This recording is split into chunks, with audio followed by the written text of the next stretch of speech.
let's go ahead and open up with a prayer. All brothers remove their head coverings. All sisters pray with their heads covered. And we face the east towards Jerusalem. Elder Mikael, can you go ahead and open us up, please? Our Father, most holy and true covenant Elohim, Abraham, Meshach, and Yaakov, told our Father for allowing us, Father Yahweh, to mikra, Father Yahweh, to hear your holy and mighty word, Father Yahweh. Give you thanks and praise, Father, in Yeshua's holy and mighty name. We pray, Father Yahweh, to allow us, Father Yahweh, to have soft hearts, to have your word embedded in our hearts, Father Yahweh. And give us an understanding, Father, of your holy and mighty word, Father Yahweh. That we be doers of your word, not just hearers of your word, Father Yahweh. Let us change our evil ways, Father Yahweh, so we become more pleasing unto you, Father Yahweh. Because we know, Father, we do things, Father, that is not pleasing unto you, Father Yahweh. And we ask your holy forgiveness, and we repent, Father Yahweh, for the things that we've done. Heavenly Father Yahweh, we want to draw nigh to you, Father, so you can draw nigh to us, Father Yahweh. So we ask, Father Yahweh, to allow us, Father, to understand your word, Father Yahweh. And let it reverberate in our minds and our hearts, Father Yahweh, that we may do the right thing all the time, Father Yahweh. We know, Father Yahweh, we're going to make mistakes, Father Yahweh. So we ask for your holy and mighty mercy upon us, Father Yahweh. To allow you to guide us, Father Yahweh, and hold our hands, Father Yahweh, like little children, because we are little children, Father Yahweh. We just kind of grow up, Father, in your word, Father Yahweh. So we give you thanks and praise in Yeshua's holy and mighty name. Father, we ask, Father Yahweh, that you put your holy mighty words in my brother's mouths, Father Yahweh, to speak your words, Father Yahweh, to do your class, Father Yahweh, and not ours. We give you thanks and praise, Father Yahweh, because you take control of this class, Father Yahweh. Give you praise, Father, in Yeshua's holy and mighty name. Amen. Amen.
All right, Shabbat Shalom. My name is Yedan Yasharot. My brother Yanzi Yasharot. Shabbat Shalom. And the title of today's Shabbat study is Flesh and Blood Will Not Inherit the Kingdom. Flesh and blood will not inherit the kingdom. And we understand that Yah and Elohim is a spirit, and we must worship him in spirit and in truth. So if he is a spirit, that means we are not going to please him with the fleshly and carnal things of this world. We have to please him in the spirit by dedicating our flesh and our blood towards doing the truth, towards his righteousness.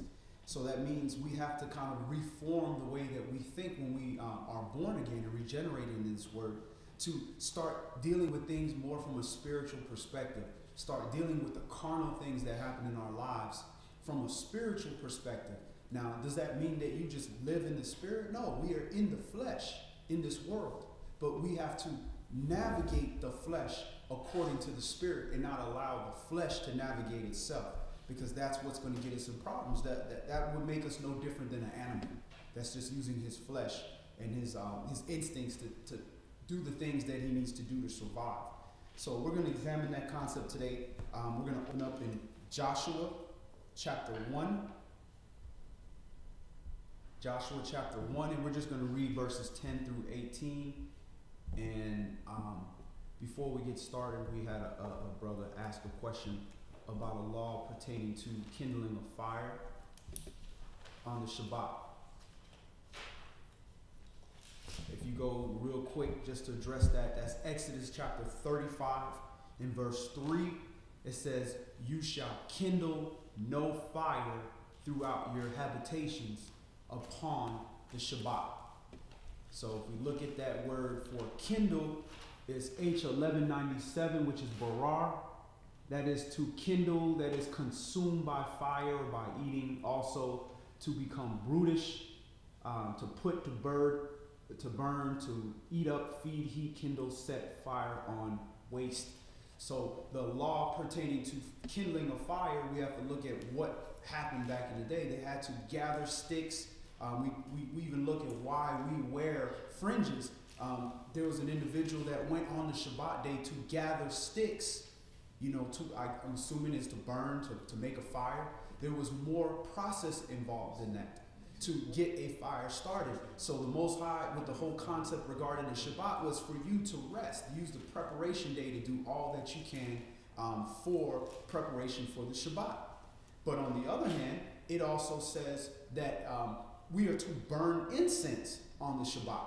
So how are you going to burn incense without kindling a fire, without starting a fire? So obviously it wasn't the fire aspect of it. It was more the doing the work and not preparing and getting your stuff prepared before the Shabbat aspect of it. You shouldn't be carrying on like it's a normal day, using the Shabbat as an actual preparation day. So that's what it was pertaining to. And it also says that the priest profanes the Sabbath every Shabbat and is held blameless, because the things that he's doing is for the works of the Most High. He's not doing these things to profane the Sabbath for himself by using the Sabbath as another day just because he can.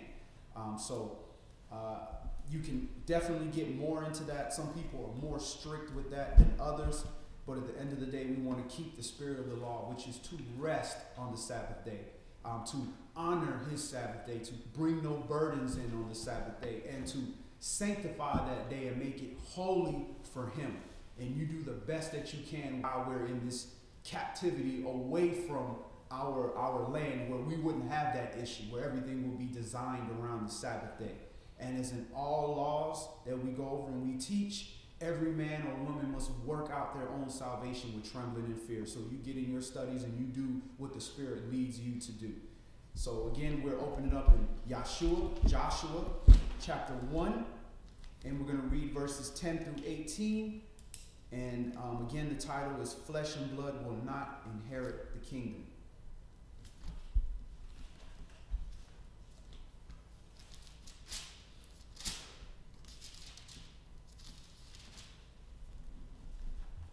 Joshua chapter 1, starting at verse 10 through 18. Then Joshua commanded the officers of the people, saying, "Pass through the host and command the people, saying, Prepare you victuals, for within 3 days you shall pass over this Jordan, to go in to possess the land which Yahweh your Elohim gives you to possess it.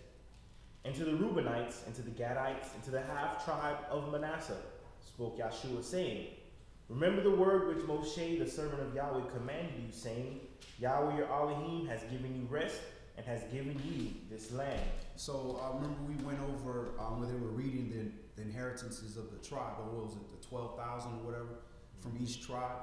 They had Manasseh and they had Ephraim, like they were full inheritances. But you see here, clearly they're telling you in Joshua that Manasseh is a half tribe. So that means that Ephraim would be a half tribe as well. Go ahead. "Your wives, your little ones, and your cattle shall remain in the land which Moshe gave you on this side of Jordan. But you shall pass before your brethren armed, all the mighty men of valor, and help them. until Yahweh have given your brethren rest, as he has given you, and they also have possessed the land which Yahweh your Elohim gives them. Then you shall return unto the land of your possession and enjoy it, which Moshe, Yahweh's servant, gave you on this side Jordan, toward the sun rising. And they answered Yahshua, saying, all that you command us, we will do. Wow. And wheresoever you send us, we will go. According as we hearken unto Moshe in all things, so will we hearken unto you. Only Yahweh your Elohim be with you, as he was with Moshe. Whosoever he be that does rebel against your commandment, and will not hearken unto your words, in all that you command him, he shall be put to death. Only be strong and of a good courage. So this is the words of the people that are returning. We are following the Most High, just the way that we followed through Moshe. Now that Yahshua is now in charge, the charge has been passed down from Moses to Joshua. The people are reconfirming their covenant, their agreement. Yes, all that Yah says, we will do. He told us that we need to go inherit this land and possess this land. We will do. And then they are also saying, anybody that does not want to keep these commandments and rebel against the commandments of Yah, then he should be put to death. So the Most High is giving them the land, is giving them the inheritance. It's already there for them. All they have to do is just keep their end of the bargain, and it's for them. Let's go to chapter 5, Joshua chapter 5, or Yahshua chapter 5, and we're going to read verses 4 through 12. So don't think that it's a coincidence that the name of the individual that walked us into the kingdom the first time was Yahshua, meaning Yah is salvation. And the same name as the same person of the person is going to be walking us back into the kingdom again. Yahshua. Yah is salvation. Yah is salvation. Yahshua chapter 5, and we're going to read verses 4 through 12. And this is the cause why Yahshua did circumcise all the people that came out of Mizraim that were males, even all the men of war died in the wilderness by the way after they came out of Mizraim. Now all the people that came out were circumcised, but all the people that were born in the wilderness by the way as they came forth out of Mizraim, them they had not circumcised. For the children of Yasharal walked 40 years in the wilderness till all the people that were men of war which came out of Mizraim were consumed, because they obeyed not the voice of Yahweh, unto whom Yahweh swore that he would not show them the land which Yahweh swore unto their fathers that he would give us, a land that flows with milk and honey. So all the men that made that agreement that said, yes, all that Yah says we will do, left Mizraim, Egypt, over the age of 20 years old and upward, all died in the wilderness for those 40 years, except for two people, Caleb and Joshua. That's it. Everybody else died. The land was there for them. The Most High prepared this land for them to enter into the kingdom, but they could not leave their previous captivity behind. They couldn't leave those gods that they worshiped behind. They couldn't leave that fleshly attitude that they learned and were used to from being around the heathen. So what ended up happening is the children are now inheriting the kingdom, but all those that wouldn't get out their flesh and become the spiritual creature that the Most High was preparing them to be, died in the wilderness. And he didn't just randomly do it. He did it based upon their words. They spoke that death upon themselves because they agreed. They went into the covenant and said, yes, all that you say that Yahweh commands, we will do. That was one. Then they went one step further. And who else don't do it? Whoever rebels against it will die.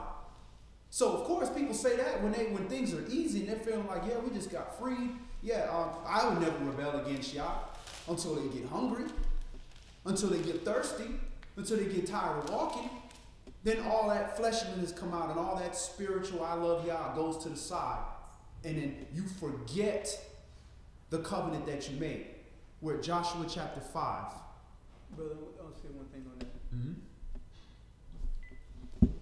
It's interesting how our brothers and sisters back in the day had rebelled against Yahweh, you know, and then spoke to the power of life and death through their tongue, death over their lives, you know, and even though they don't want to be so rebellious against Yahweh, you know, thinking they would be rebellious against Moshe, you know, at the time, didn't run away. I mean, think about it. Even if they did, Yahweh's, you know, pronouncements upon them, you know, was going to still happen. You know, they was going, their bodies going to litter, you know, the desert. You know, so even like I say, it's interesting when you look at this. I mean, I haven't remember reading anything where any of the children of Yahshua out there in the desert, walking for 40 years, left, you know, the camp, Right. you know, to go on their own. So obviously, you know, Yahweh might and power is real, because if you're so rebellious, so headstrong, why didn't you just pick up your family and leave? Right. You understand? But yet you could not leave, because that was Yahweh said. No, he came to take care of you. He came to bring you out, to bring you to a land of milk and honey. And if you don't obey him, it doesn't mean you just get up and do what you want to do. No, you stayed and had to deal with the pronouncement upon you and your family. You know, and then the children, 20 years and younger, I believe, those are the ones who followed Yahweh over the Jordan. You know? Right. Those are the ones who got that gift, that blessing. You know, so what I'm trying to say is that it doesn't mean, you know, that because you don't believe in this, that you're not going to follow Yahweh's will. Right. Either you're going to be the fire, the Lord of the fire, or you can be warm by that fire, one way.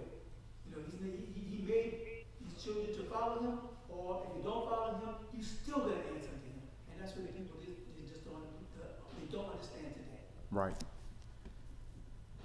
You know, this word is a stone. You know, it's a rock. It's the rock. It can either be the rock of our foundation that's firm and solid and smooth, and we can build our house, and our covering can be around it, or it can be the stone that stones you to death. That's right. You can fall upon it and it smash you to bones, you know, to pieces.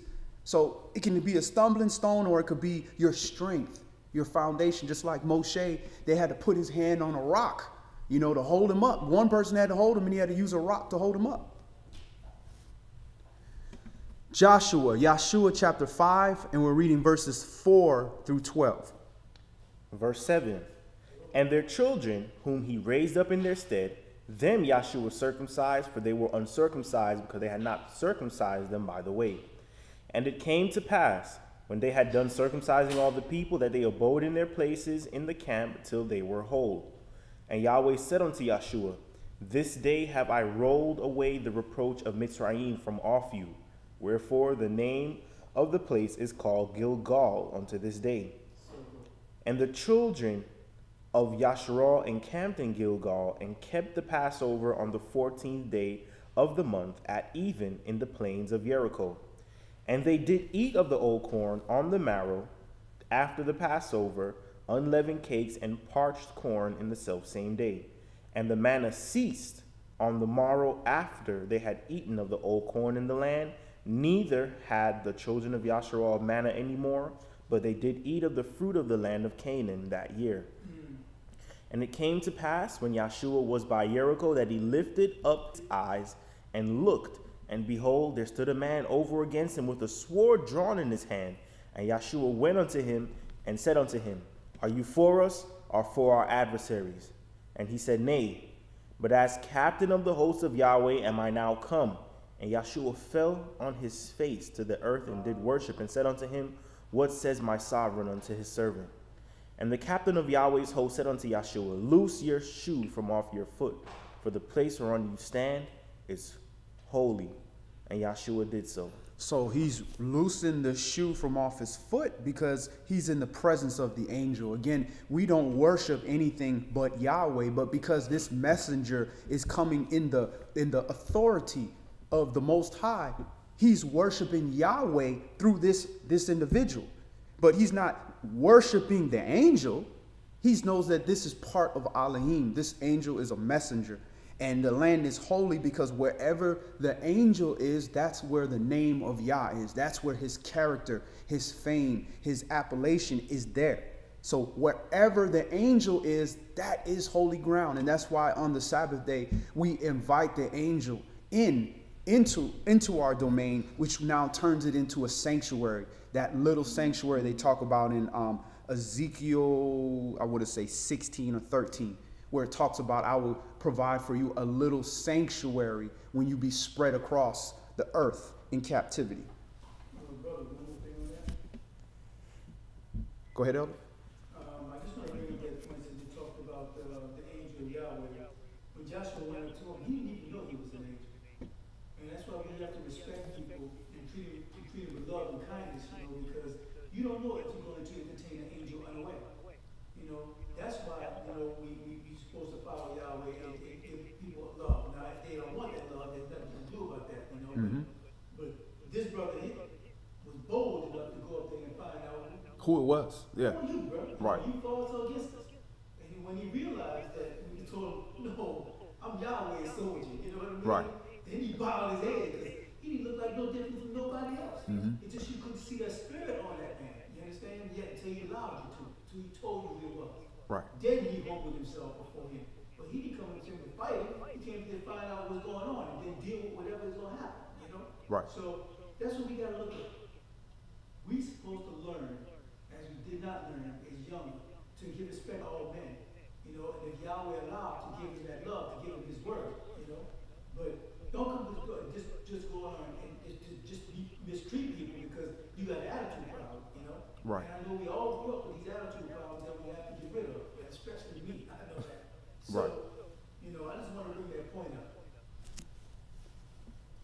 Right. Again, not being fleshly. We are territorial. Somebody steps onto our property, we ready to poke that chest out. Who are you? What you doing around here? I got people over here I'm covering over. I'm protecting people. Who are you? But then we have to deal with things spiritually. Are you for us or against us? We have to seek diligently into a matter before we begin making these assumptions. Move forward to Joshua chapter 7. Yahshua chapter 7.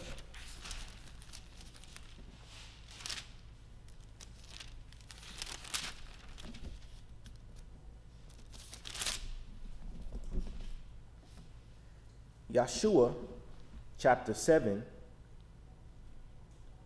and verse 1. But the children of Yasharal committed a trespass in the accursed thing. For Achan, the son of Carmi, the son of Zabdi, the son of Zariah of the tribe of Yehuda, took of the accursed thing. And the anger of Yahweh was kindled against the children of Yasharal. All right, so in the wilderness, we had our forefathers that left over the age of 20. They couldn't leave Babylon behind. They had to bring that with them, or they couldn't leave, they couldn't leave captivity behind in Mizraim. They couldn't leave it behind, so those that couldn't leave it behind were killed off in the wilderness. And now you have a situation here where you have a person, an Achan, has now taken of a Babylonian garment and hid it. When he's supposed to destroy all those things, you're not supposed to bring that confusion with you into this Holy Land. And Yahweh was angry with that. Verse 2. And Yahshua sent men before Jericho to Ai, which is beside Bethaven on the side of Bethel, and spoke unto them, saying, Go up and view the country. And the men went up and viewed Ai. And they returned to Yahshua and said unto him, Let not all the people go up, but let about 2,000 or 3,000 men go up and smite Ai. And make not all the people to labor there, for they are but few. So there went up there of the people about 3,000 men, and they fled before the men of Ai. And the men of Ai smote of them about 36 men, for they chased them from before the gate even unto Shebarim, and smote them in the going down, wherefore the hearts of the people melted and became as water. All right, so now they're going up against this foe that should have been a walk in the park. Would have been some, very small miniature, Hamites in the area. And they are being ran away. 36 of them fell. And they're being run away by this small group of people because Yahweh's power is not with them. So he's making an example here that just because you might be greater in number, remember he took you when you were lesser in number to remove people that were greater and mightier than we were. So we'll have these same situations in our lives where the Most High is trying to bring us into Jerusalem, into the assembly, into his covering, into his house. And if we still want to carry these things from our past, these fleshly things with us, those things are going to cause us to take losses that we shouldn't be taking. Go ahead. Verse 6. And Yahshua rent his clothes and fell to the earth upon his face before the ark of Yahweh until eventide. And he and the elders of Yasharal, and put dust upon their heads. And Yahshua said, Alas, O my sovereign Yahweh, why have you at all brought this people over Jordan to deliver us into the hand of the Amorites to destroy us? If only we had been content and dwelt on the other side Jordan. But that's not what Yahweh said. Yahweh said, no, you need to go on this side of the Jordan. Go ahead. O Yahweh, what shall I say when Yasharal turns their backs before their enemies? For the Canaanites and all the inhabitants of the land shall hear of it, and shall environ us round, and cut off our name from the earth. And what will you do unto your great name? And Yahweh said unto Yahshua, Get you up. Why lie you thus upon your face? All right, so here's another jewel. And whenever you are dealing with the Most High and you are having your issues, if you are the children of Yasharal, you want to bring up his great name. You know, hey, y'all, you know, if I'm trying to walk in righteousness here, I'm trying to do the things you're telling me to do. If these enemies take me down, this is going to cause something to take less glory to your name. Don't make it about you. Oh, me, you know, I'm going to be hurt and it's going to suck for me. No, it's about Yah. You want to deal with him regarding his glory. That's a jewel. That's what the heavyweights did. But at the end of the day, when you are a leader of the children of Yasharal, and you should understand why certain things happen to you that, wait a minute, there's something going on here. The Most High is about getting glory. He's not getting no glory with us going in there and losing to these little small group of people. That means it's not Yahweh. It has to be something on us. Go ahead. Get you up, why lie you thus upon your face? Yasharal has sinned, and they have also transgressed my covenant which I commanded them, for they have even taken of the accursed thing, and have also stolen and dissembled also, and they have put it even among their own stuff. So Yasharal have sinned. You should know this. This is why these things happen in our lives. This is why we have fallen. Do you not believe what Yah said when he told us, you know, cursed is those who curse Israel, and you mistreating your own people? Or do we not believe us when it says that, you know, I will punish you 7 times more for your sins? So we should immediately be looking inside when things are happening. And the prayer should be different to Yahweh. Like, well, Yahweh, please let me know what I'm doing wrong. Expose me, cause my eyes to be open so I can see where am I failing in the flesh. Because it's not your spirit that's going to cause that problem. It's your flesh. It's your flesh that's going to do certain actions which is going to allow other spirits to enter into your temple. But if you are doing the things that you're supposed to do with your flesh, then you got a hedge of protection about you. Them evil spirits can't deal with you. So whenever we get in those situations and we're dealing with fleshly situations, we need to look at our actions and say, how are we transgressing against Yah? And if you look there, you're going to find your problem. Go ahead. Verse 12, Therefore the children of Yasharal could not stand before their enemies, but turned their backs before their enemies because they were accursed. Neither will I be with you anymore except you destroy the accursed thing from among you. So you're going to have to restore and repent. You're not going to be able to just say, okay, yeah, I shouldn't have did that, but I'm going to keep this accursed thing. I won't do it again. No, you're going to be cursed until you fix the situation. Yahweh is holy. He said, I'm holy, you be holy.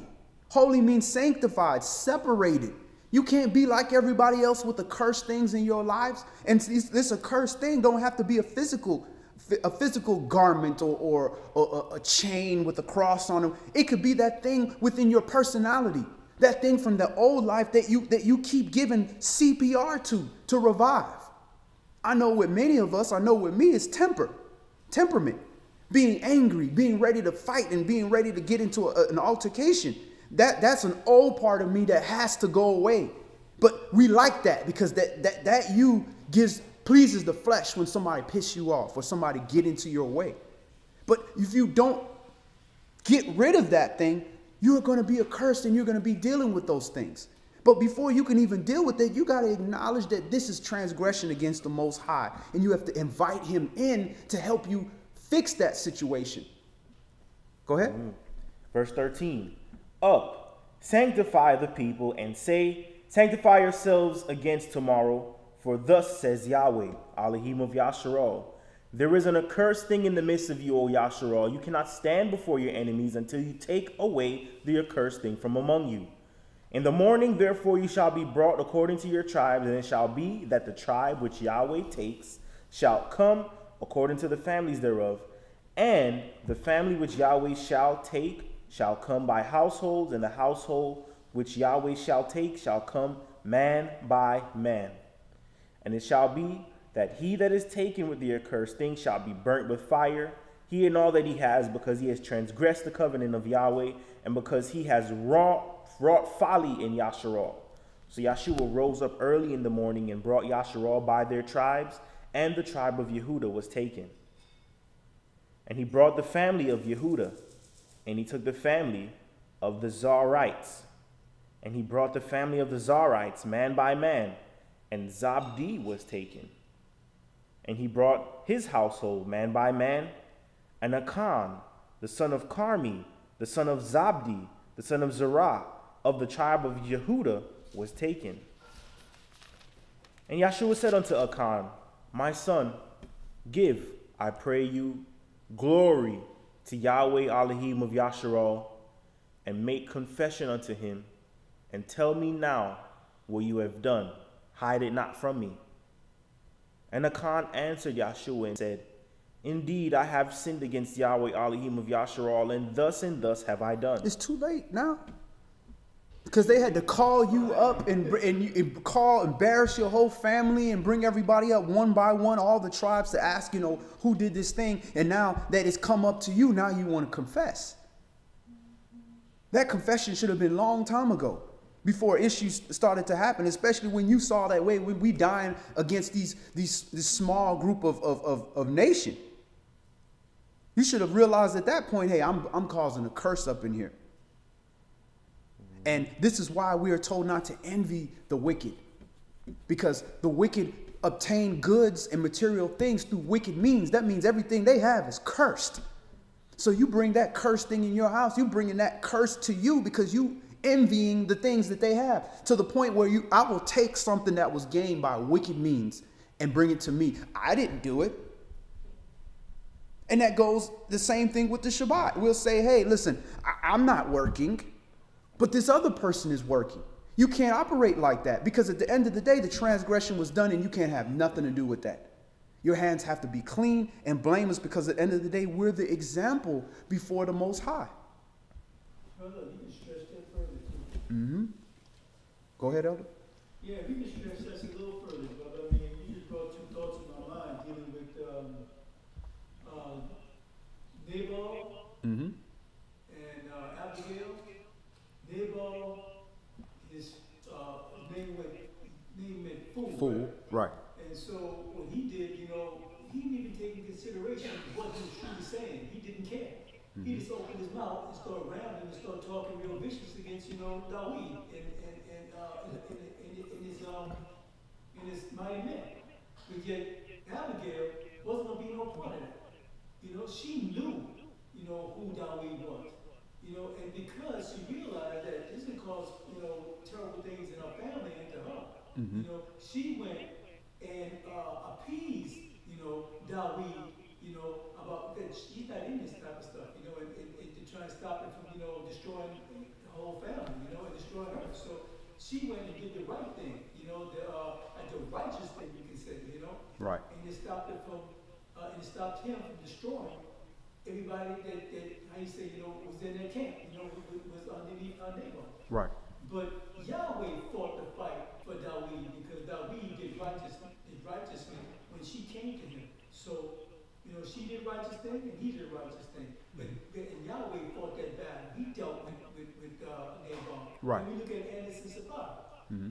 And Sapphira did not have to follow her husband in that wicked deed. Mm-hmm. She could have just told him, yo, I ain't for that, bro. You know, but you my husband, so, you know, I can't beat you down on that. You gonna do what you gonna do. Right. But yet, when it was too late, when she stepped up to the podium after they had buried her husband already, and he said, have you done this?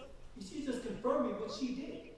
You know, there was no, she could not have mercy upon her because she's already had done that wicked thing. Right. It's their judgment time. Right. So, we have to take an understanding of this, that when we do something wicked, we're supposed to go and apologize and ask for repentance of this thing. You know, and Yahweh shows us our wicked ways. Because hopefully, he shows us our wicked ways while we're doing it. Then we can say, whoa, I'm wrong, I gotta stop doing this.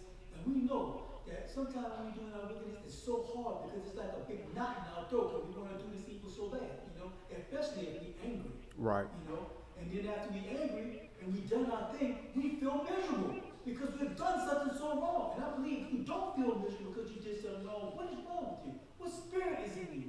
Why haven't you started to repent? Why don't you feel bad? Did you like what you just did? Right. So this is how we have to look at ourselves. We know we're going to make mistakes. Mm-hmm. And Yahweh, if he's with us and our ears are open and the scales are off our eyes, he's going to show the error of our ways. And we're supposed to repent as fast as we can. Because some of us don't recover as fast as others. Right. We're supposed to repent. And maybe, even that he done this thing, maybe it would have been just him. Right. You know? But now you focus on your whole family. Right. Right. You know, you encapsulate down that evil in that wickedness. Mm-hmm. You know? So I just want to bring that point out because as we read this right now, it just brought me to this two groups of families that one tried to do right, but the other laid in that mud with her husband. Mm-hmm. And now you literally got laid in mud. Right. Go ahead, brother. Mm-hmm. And Achan answered Yahshua and said, indeed, I have sinned against Yahweh Elohim of Yasharal, and thus have I done.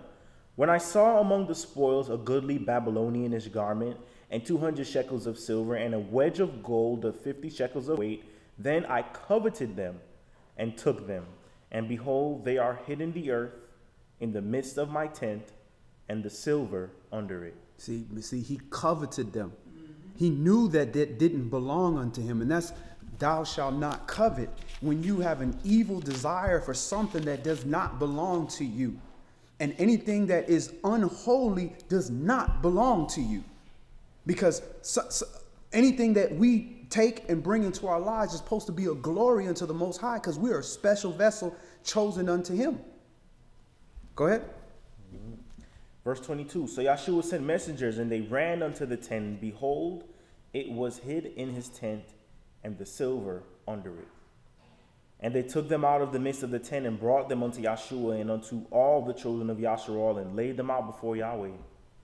And Yahshua and all Yasharal with him took Achan, the son of Zerah, and the silver, and the garment, and the wedge of gold, and his sons and his daughters, and his oxen, and his donkeys, and his sheep, and his tent, and all that he had, and they brought them unto the valley of Achor. So he's coveting these things that don't belong to him. And he's also it's also a lack of faith. It was very similar to Ananias and Sapphira that the elder just brought up. It was a lack of faith. Are you telling me that Yahweh's bringing you into this land and he going to leave you neat, like you just not going to be able to take care of yourself? You're just not going to have the things that you need to take care of your family? So no, it's not that. You know he's going to take care of you and your family, but you want above and beyond. You want more than your brother. You want something for free. You want something you didn't earn, yet you get in this great land that flows with milk and honey, but yet you're willing to sacrifice that in the lives of 36 lives of your brethren because you want something that doesn't belong to you, or you want something for free, or you want something more than what your brother has, or you cannot control the lust of your eyes. And that's what plagues many of us, the lust of our flesh. And just like the elder was saying earlier, nothing told you to repent from doing this thing. Nah, that spirit was telling you to repent. That spirit, that angel was trying to lead you in the way. But at the end of the day, we say, no, I want to do what my flesh The flesh is telling me, oh, this would look nice. This would feel good. So who are we going to listen to? We're going to listen to the flesh, or we're going to listen to the spirit. And this is why flesh and blood will not inherit the kingdom. Because only those that are going to be guided and led of the spirit are going to be able to be around the spirit. Go ahead. Verse 25. And Yahshua said, why have you troubled us? Yahweh shall trouble you this day. And all Yasharal stoned him with stones and burned them with fire after they had stoned them with stones. And they raised over him a great heap of stones unto this day. So Yahweh turned from the fierceness of his anger, wherefore the name of that place was called the Valley of Achor unto this day. All right. So now with the Valley of Achor, we have the prophecy where it says, I will leave the Valley of Achor for a hope for you. And you're like, how is that a hope? They done stoned this man to death and set him on fire and all, he done stole Babylonian goods. We got beat up by some little retarded group of people and all, but how is that a hope? Well, when you read past this, you'll see what the hope is. The hope is when you have brought something accursed into your life. If you get rid of that accursed thing and kill that accursed vessel, which is in you, getting an immersion, getting rid of that accursed that you have brought onto your flesh, then now you can handle the business and that glory can be back on you so that you can give that glory back to Yahweh.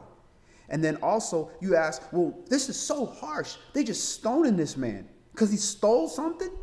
That's not the law. The law don't say that if you steal something, you die. Well, this is the thing. The Most High is very close to these people. He's walking them into the land. The closer you come to Yahweh, the closer you are in the midst of his angels, the less room for error you have. Just like even with the ark, you touch that thing. That's Yahweh's mercy seat. You even touch that thing, you die. Even the Levites can't touch it. They got to put it on a stick, staves and sticks and carry that thing. So the Most High is walking us back into the kingdom, just like the second time when we return back through the wilderness, the rebels are going to be purged out because there's no room for that uncleanness. That grace period is coming to an end. This is the time for you to make those little mistakes and get it together and work out your salvation with fear and trembling, because when the king returns, there ain't going to be much room for that error. He's merciful, and all that mercy is now. The mercy don't mean he's not merciful because he killed you when he returned. No, he had all that mercy beforehand. He didn't just show up in one day after you were born. He gave you time, and he gave you examples, and he sent sons, and he sent servants, and he sent teachers, and he sent pastors. That's merciful. All that mercy. The police don't give you that kind of mercy. Give you all this stuff. You can go to jail for a law you never even know. It's not even published. You got to go into a law library to figure out they done passed some law that says some type of thing. No, Yah gave you all this stuff and made you agree. We ain't agreed to this stuff that they passed here. We ain't agreed to same-sex marriage and all that stuff. They just pushed that stuff. Let's go to 2 Kings chapter 17. That's what Divri Malakim 17. 2 Kings.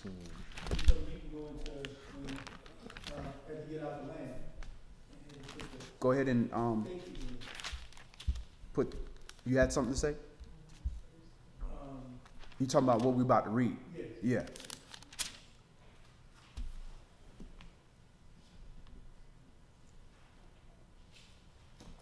So now we are getting into the situation where we are now in the land, the northern tribes on the other side of the Jordan, and we are, in Judah, and we're in our land, and everything is here.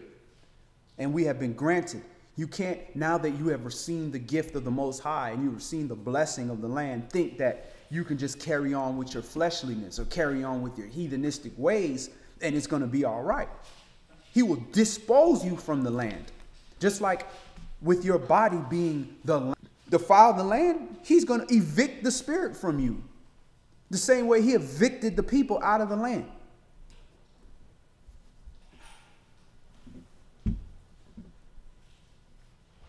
Second Kings chapter 17. And this chapter is a very good chapter. You want to highlight this chapter because this chapter explains a lot of how these other people got into our land that were there before these Euro Gentiles got into the land. that are claiming that this is their land. No, it's not their land either. But they have at least more claim than these people. They're at least from the region. They're at least African. They're not Europeans. And this also busts up a lot of those terms that are being used for Jewish. You know, you can go to Genesis chapter 10 for the Table of Nations, and that busts up the Ashkenazi Jew thing. That's an oxymoron. You can't be Ashkenazi and a Yehudim at the same time. Or Hebrew. Can't even be Hebrew. At least these people that are around this land were Hebrews. They just weren't Israelites. And then now you have another one here that they like to use, the Sephardic Jews. Sephardim is not the same branch as Abraham. Different branch. They're Eber, but they're not Abraham. So if you're not a bar, you can't. If you're not Abarim or Abraham, if you're not of Abraham, then you can't be an Israelite.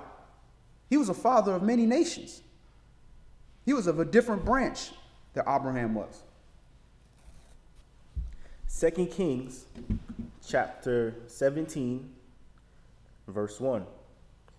In the 12th year of Ahaz, king of Yehuda, began Hoshea, the son of Elah, to reign in the part.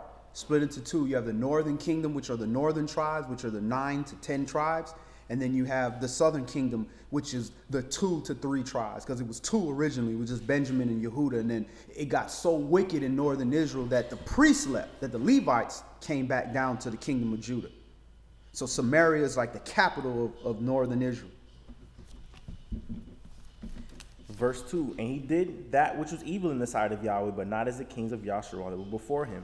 Against him came up Shalmaneser, king of Assyria, and Hoshea became his servant and gave him presents. So this is because when you are in the land and you want to carry on like the heathens, then he's going to say, all right, since you don't want me to be your king, I'm going to let these other people be ruler and lord over you. And the king of Assyria found conspiracy in Hoshea, for he had sent messengers to So, king of Mitzrayim, Egypt, and brought no present to the king of Assyria, as he had done year by year. Therefore the king of Assyria shut him up and bound him in prison. And Yahweh's making an example here.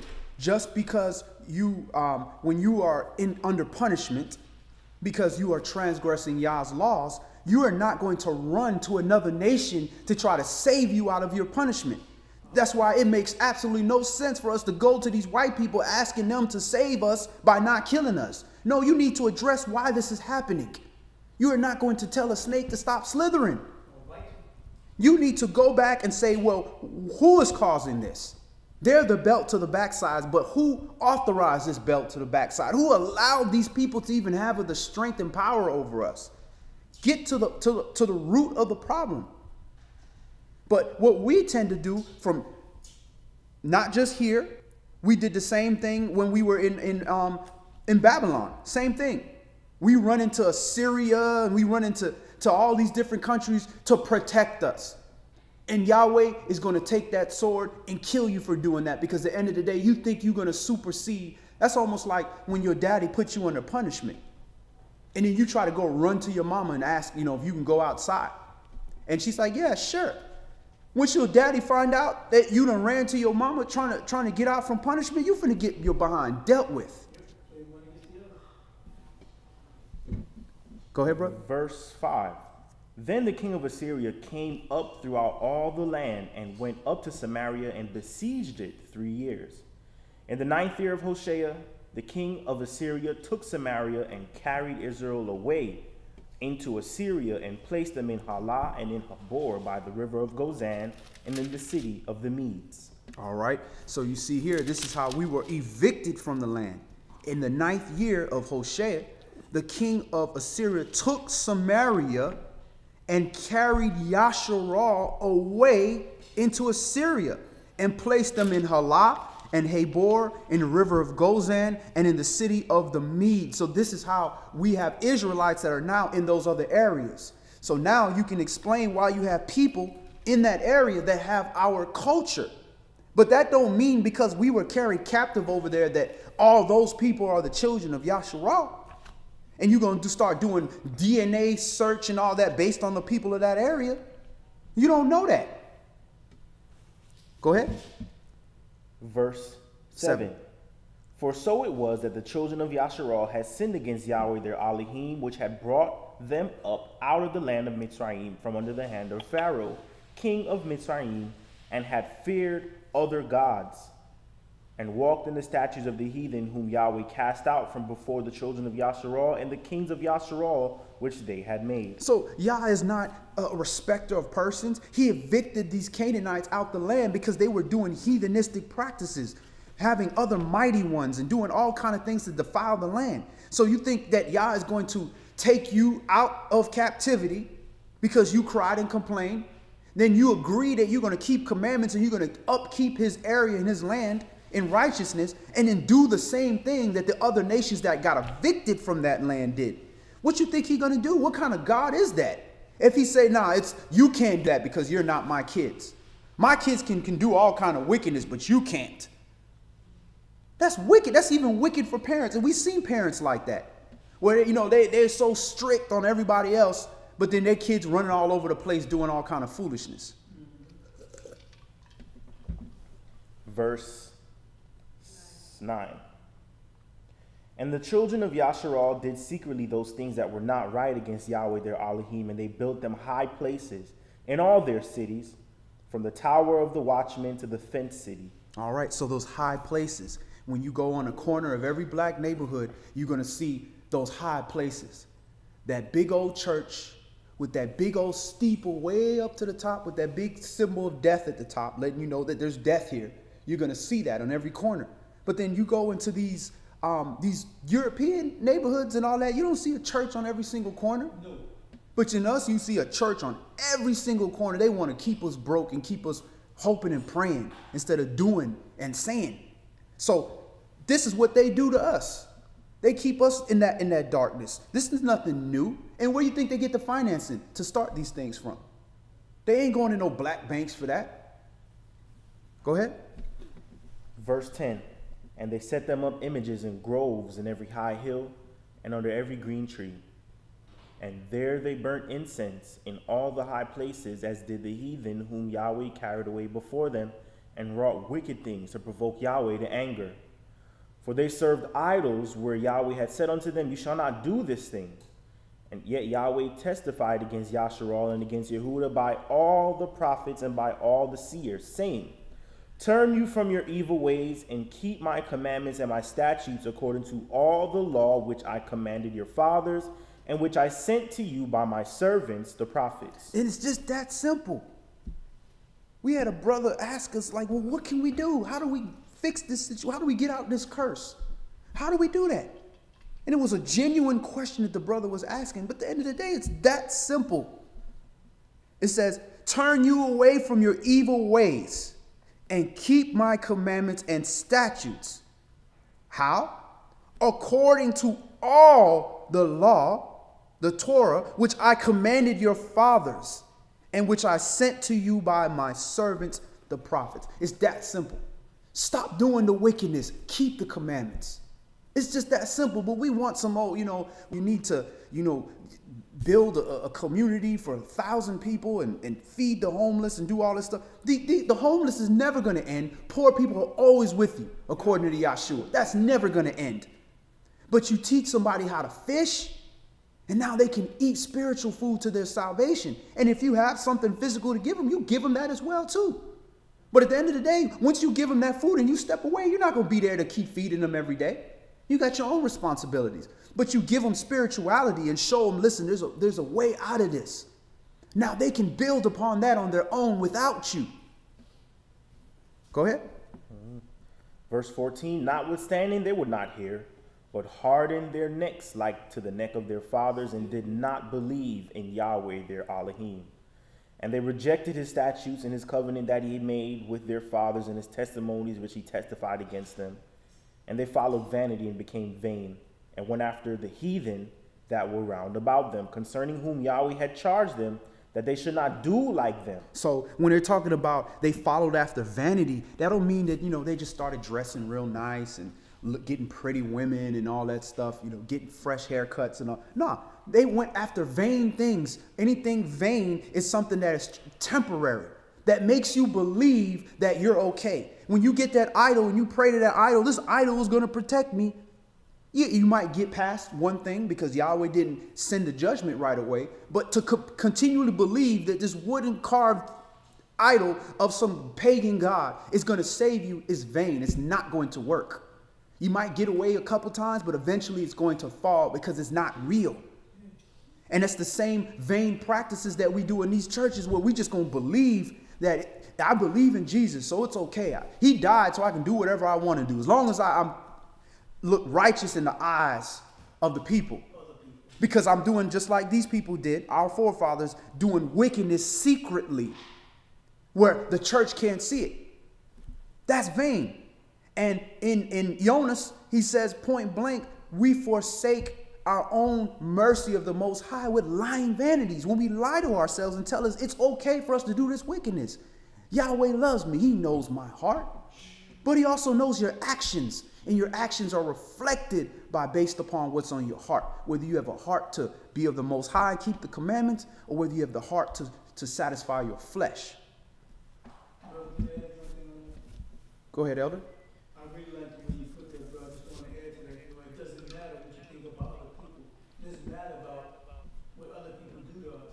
And that is one of our big problems. When people do things to us that's totally unrighteous, we get so angry inside of ourselves, we wind up sitting through our anger.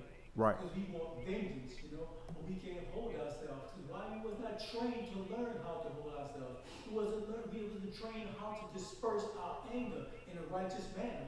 So we wind up doing it in an unrighteous manner. So we fall into the same dirty, how you say, hole as the ones who come against us and don't realize the enemy, especially when brothers and sisters who have given themselves to Yahweh, baptized in Yeshua's name, are we supposed to act differently? Our enemy goes to accuse us before the fall. Because we are falling into the same trap as the enemy that came against us, who was used against us. So we wind up doing worse deeds than the ones who not even baptized, and not following Yahweh, who are led by the enemy, So we have to learn better tactics on how to deal with our anger instead of falling into the same ditch and even worse than the enemies do. Right. So I want to bring that point up, bro, because how much harder we can stress that. We have to change our character because Yahweh demands it. Because we are supposed to be his ambassadors to show the people around us how to worship him, to give him glory. Right. Hallelujah. Go ahead, brother. Verse 16. And they left all the commandments of Yahweh their Elohim and made them molten images, even 2 calves, and made a grove and worshipped all the hosts of heaven and served Baal. And they caused their sons and their daughters to pass through the fire and used divination and enchantments and sold themselves to do evil in the sight of Yahweh to provoke him to anger. Therefore, Yahweh was very angry with Yasharal and removed them out of his sight.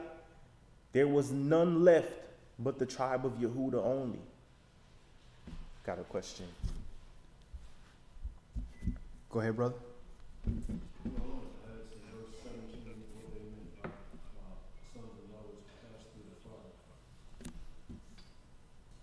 All right. One of the practices of the land, it's interesting too. Like the initials that they used to write on that god was MLK, which is very interesting. Molech, or different enunciations of that term, that was their practice where they would literally burn their children and they would sacrifice their children to the god of Molech. And there was other practices where they had the bull and they would put people in the bull. So, I mean, there's all kind of different, pagan practices with that were obviously brought up by those evil angels that taught these other nations to do these wicked things. And we knew better than that. But yet we did that, like we discussed in Bible study. There was a lot of politics involved in that, in dealing with the people around you, of wanting to make certain alliances for business reasons, to get money, or just pure foolishness because they were more in number than we were. And that's what everybody did around us. So we want to fit in. We want to be cool. So they were literally doing that. And then there's also a spiritual perspective of that as well. When you are, putting your children in the fire, like you're literally teaching them to do things that are going to cause them to burn and have to go through, like these pagan practices like Christmas and these so-called christening these children and doing these pagan rituals that our people did not do. As passing your children through the fire, because they're going to grow up to be adults if they grow up and be burned. These things are going to have to be burnt away. So there's the physical that they did, and there's also the spiritual aspect of that as well. Verse 19. And Yehuda kept not the commandments of Yahweh their Elohim, but walked in the statutes of Yasharal, which they made. And Yahweh rejected all the seed of Yasharal and afflicted them and delivered them into the hand of the spoilers until he had cast them out of his sight. For he rent Yasharal from the house of Dawid, and they made Jeroboam, the son of Nebat, king. And Jeroboam drove Yasharal from following Yahweh and made them sin a great sin. For the children of Yahweh, the children of Yasharal walked in the sins of Jeroboam, which he did, and they departed not from them, until Yahweh removed Yasharal out of his sight, as he had said by all his servants the prophets. So was Yasharal carried away out of their own land to Assyria unto this day. All right, so that talks about how we were carried out of the land. Now, how did these other people get in the land? This is how we're going to see. Verse 24. And the king of Assyria brought men from Babylon, and from Cuthah, and from Ava, and from Hamath, and from Sepharvaim. There you go, Sepharvaim, Sephardic. Go ahead. And placed them in the cities of Samaria instead of the children of Yasharal. Because they had all those heathens up there. They had all those people from those other nations. And the children of Yasharal, the few that were left there, were doing the same thing that those other nations were doing. And the only one that was somewhat keeping the commandments was Yehuda. But even there, it says that Yehuda did the same thing. They kept not the commandments of Yahweh their Elohim. So we eventually ended up doing the same thing. Verse 24. And the king of Assyria brought men from Babylon, and from Cuthah, and from Ava, and from Hamath, and from Sepharvaim, and placed them in the cities of Samaria instead of the children of Yasharal. And they possessed Samaria and dwelt in the cities thereof. And so it was at the beginning of their dwelling there that they feared not Yahweh. Therefore Yahweh sent lions among them, which slew some of them. So they came in the land trying to do the things that they did. Now they're not held to the same standard we are, but their practices were so wicked that they showed that they have no fear whatsoever of Yahweh. So Yahweh sent these lions, and these lions ate them up in the land. Now, this is the difference between the children of Yasharal and the heathen. The heathen gonna be smart enough to realize, wait a minute, we getting ate up by this land. We're not doing something right. Maybe we need to address the Elohim of this land and get things together. Why do they have enough common sense to realize that, man, Yahweh is doing this? This is his land. Just like this body, this is his temple. This belongs to him. We do wickedness. There's going to be lions in the land that's going to eat us up. And that's what's happening to us out here now in the streets. It does not say that the adversary is a roaring lion looking to whom he may devour. This is why we're getting devoured out here in these streets, because we won't address this. Verse 26, wherefore they spoke to the king of Assyria the manner of Elohim of the land. Therefore he has sent lions among them, and behold, they slay them, because they know not the manner of Elohim in the land. Then the king of Assyria commanded, saying, carry there one of the priests whom you brought from there, and let them go and dwell there, and let him teach them the manner of Elohim of the land. And this also explains why you have these Jewish type practices that are very close to us, but are off. Because when you read the history of the northern kingdom, the Levites left the northern kingdom because they were grabbing anybody from wherever. If I owed you money, okay, hey, I tell you what, I ain't gonna pay you that money, but I'm gonna make you a priest. Go ahead and be a priest. Now the people of the land can give you sacrifices, and now you're getting some money, so I ain't gotta pay you back the money. So we were doing all kind of wicked, taking all kind of people that weren't Israelites, wicked Israelites, or whatever the case, and putting them in these positions of authority. Now you turn around and call them same people that know a little bit, but weren't even keeping it themselves, to teach the people that are not Israelites how to keep the law. So what you're going to have is similar but off things being taught. And now those things are now being regurgitated and taught back to us by the heathen, and we picking up them practices. Go ahead, Elder. See, I'm real glad you brought that up when you said that, because see, that's the serious whip to our backside. We didn't want to follow Yahweh, we disrespected Yahweh, you know, and people was following after us. So then Yahweh kicking out the land. Then he winds up sending one of our people back to teach a new set of people to do his will. And yes, they didn't totally do his will, but they at least worship Yahweh, you know, because they don't have somebody to worship Yahweh. If nobody's going to worship Yahweh, then a rock's going to cry out. So they got people to do this, and to make not only us jealous, you know, but also to make us humble, and also to look at us and say, you're wrong. It's shameful for what we had done, our people had done. So Yahweh said, I'm kicking you out, but you're going to teach them how to worship me. You understand? So you ain't getting away with this. So while our people went into slavery, and they did all this evil that's done against us because we did evil in the sight of Yahweh's eyes, now you got another set of people. And this is another thing that gave us a lot of other problems later on down in life. Right. And Yahweh also made his point in saying that, listen, I'm using you as punishment, but I'm not going to forget about my people. They still going to have to come in here and do their job and teach the world how to be in righteousness.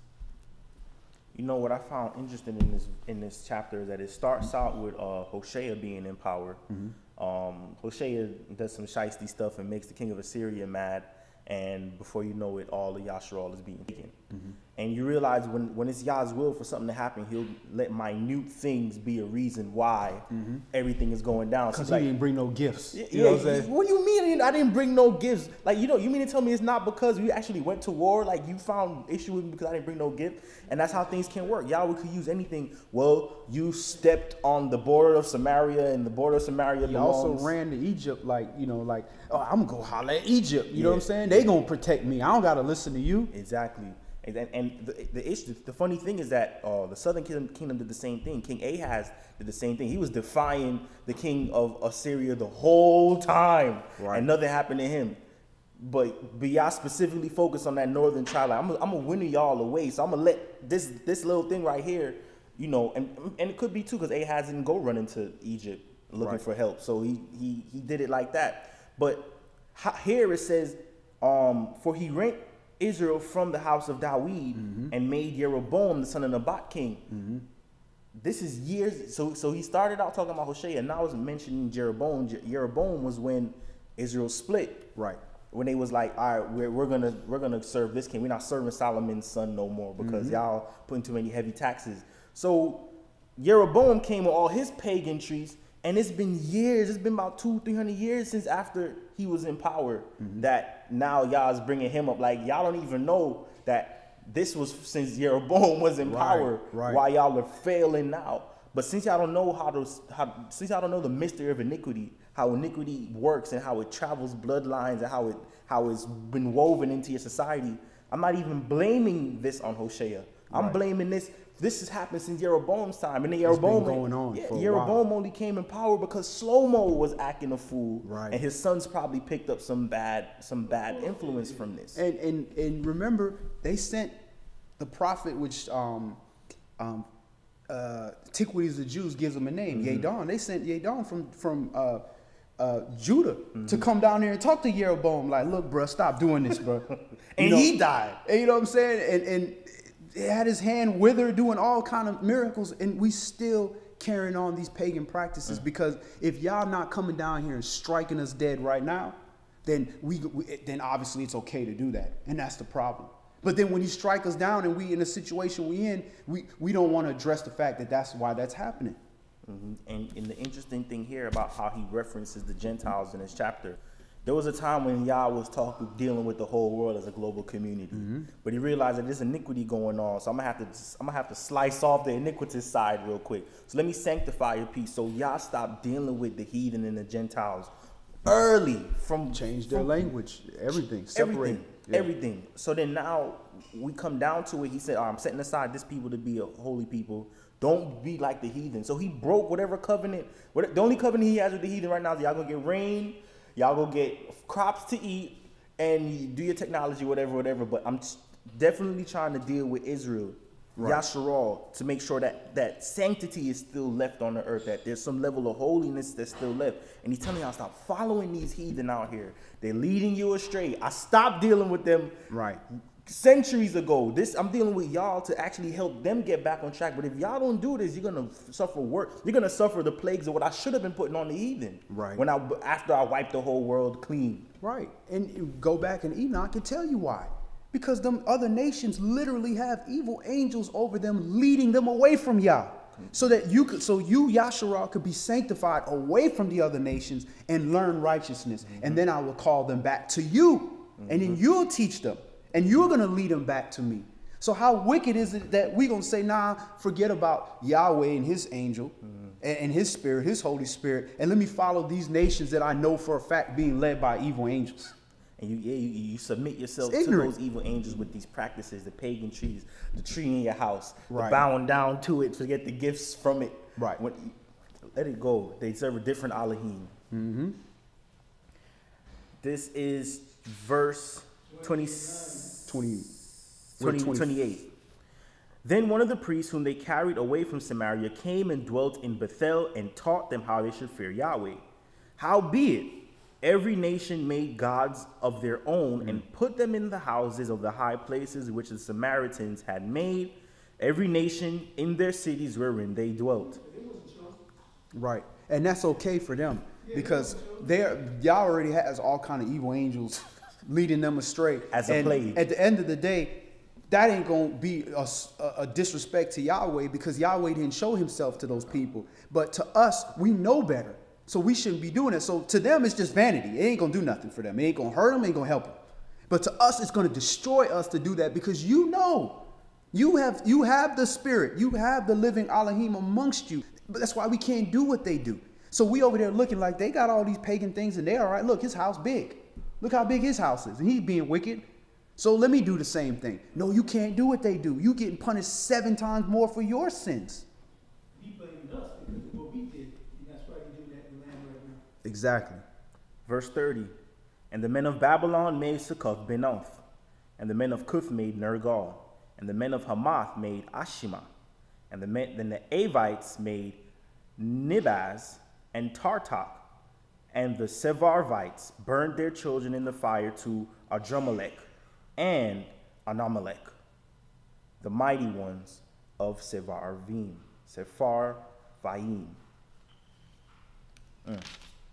So they feared Yahweh and made unto themselves of the lowliest of them priests of the high places, which sacrificed for them in the houses of the high places.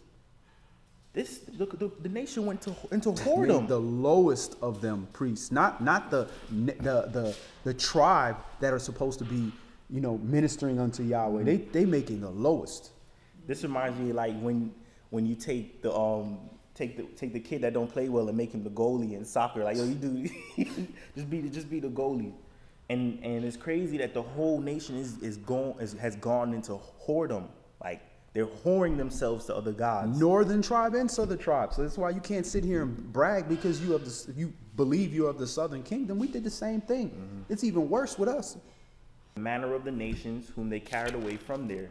And I keep remembering I need to go to look at the museum in Emory, how they have all the little idols that they found in Israel. Like, and the practice was everyone had the gods in their house all over the place, like ornaments. So over here they'll have a Molech statue. Emory where? Emory down like Briarcliff, the university. Okay. So they have got a library or is it a museum?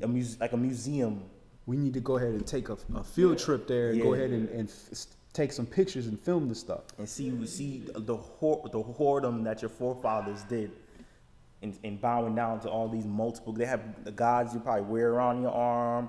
It's like little charms. And that was the practice. Verse 34.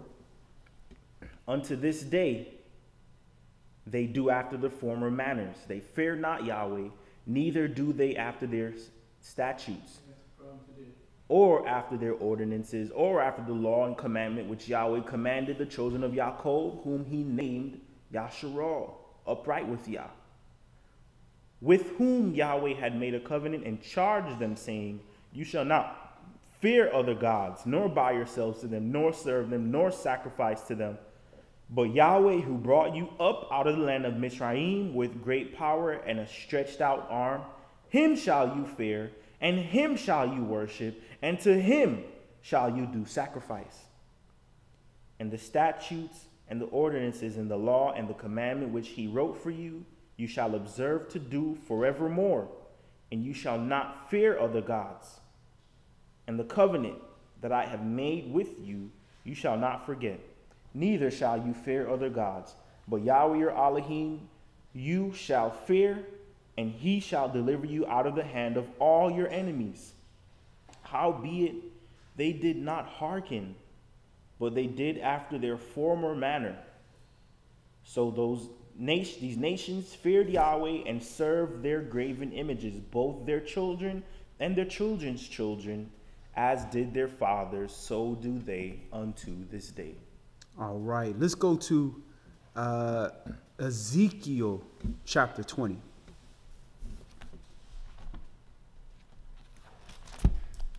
Those chapters make you get sad. 2 chapters made me get sad. That one, that chapters that point that list the sins of Yasharal and Dawid and Bathsheba.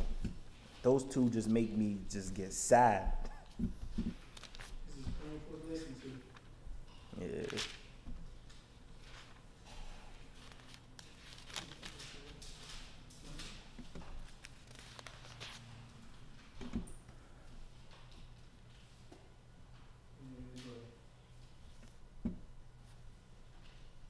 Ezekiel chapter 20. You found it, Mama?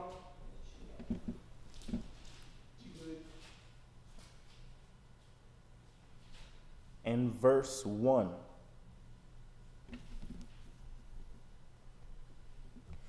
And it came to pass in the 7th year, in the 5th month of the 10th day of the month, that certain of the elders of Yasharal came to inquire of Yahweh and sat before me.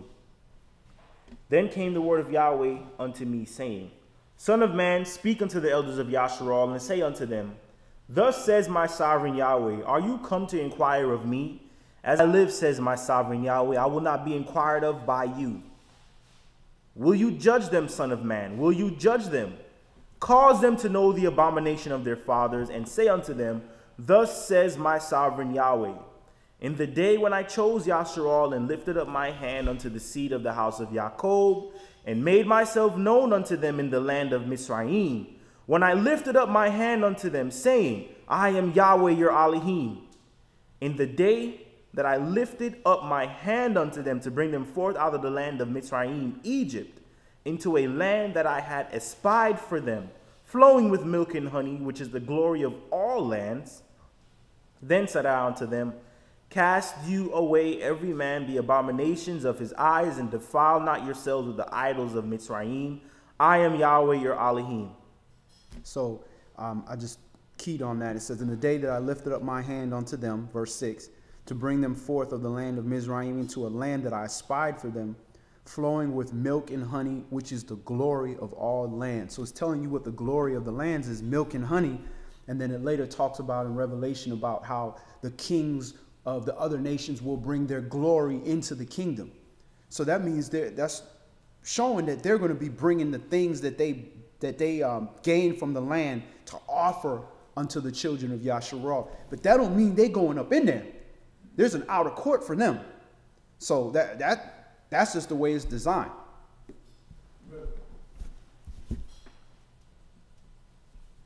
Go ahead, Elder.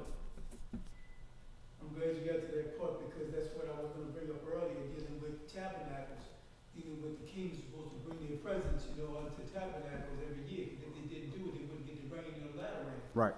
So we got to this. I'm glad, that you brought up this verse, because Yahweh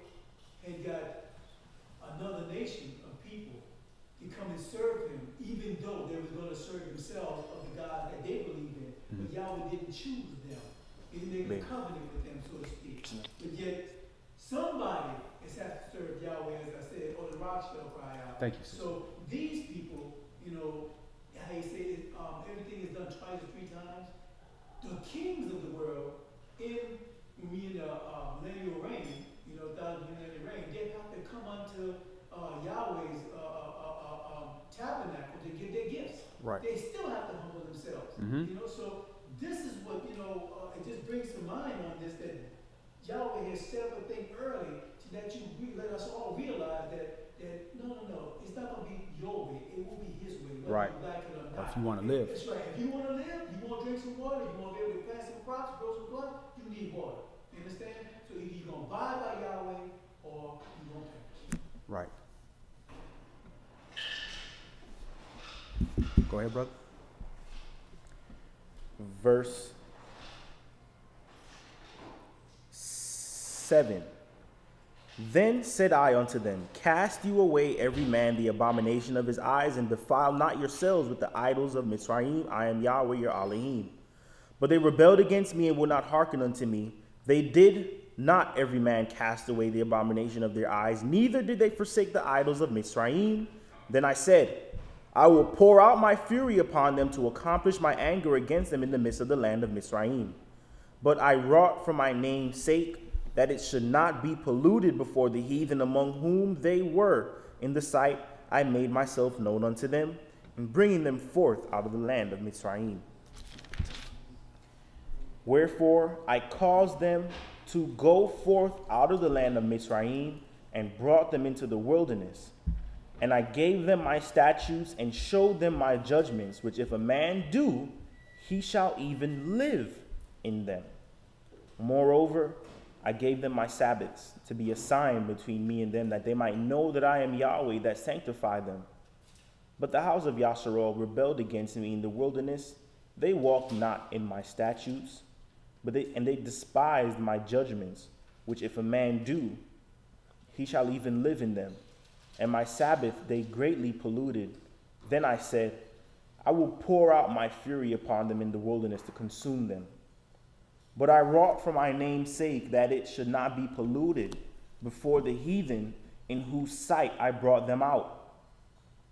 Yet also I lifted up my hand unto them in the wilderness, that I would not bring them into the land which I had given them, flowing with milk and honey, which is the glory of all lands, because they despised my judgments, and walked not in my statutes, but polluted my Sabbaths, for their heart went after their idols. Nevertheless, my eyes spared them from destroying them, neither did I make an end of them in the wilderness. But I said unto their children in the wilderness, walk you not in the statutes of your fathers, neither observe their judgments, nor defile yourselves with their idols. So Yahweh is telling you point blank, you ain't got to follow the traditions of your fathers. If as long as it is against the Most High, you don't have to follow those traditions. Oh, you know, we've been doing Christmas for years. We've been doing, you know, these pagan practices for years. Or even in Israelite, well, we've been doing new moon for years. Okay, but yeah, what does the scripture tell you? It tell you a new month, Hodesh. That's not the same thing as Numenea in Greek, which is a new month, or Selene, which is moon in Greek, or Yerach, or Yeriach, which is moon in Hebrew. Go ahead. Verse 19. I am Yahweh your Elohim, walk in my statutes and keep my judgments and do them. Throw in whatever God you want to throw in there. It's like algebra. Go ahead. At the end of the day, it's to the gods of Norse mythology. Right. And even them, they got that from somewhere else.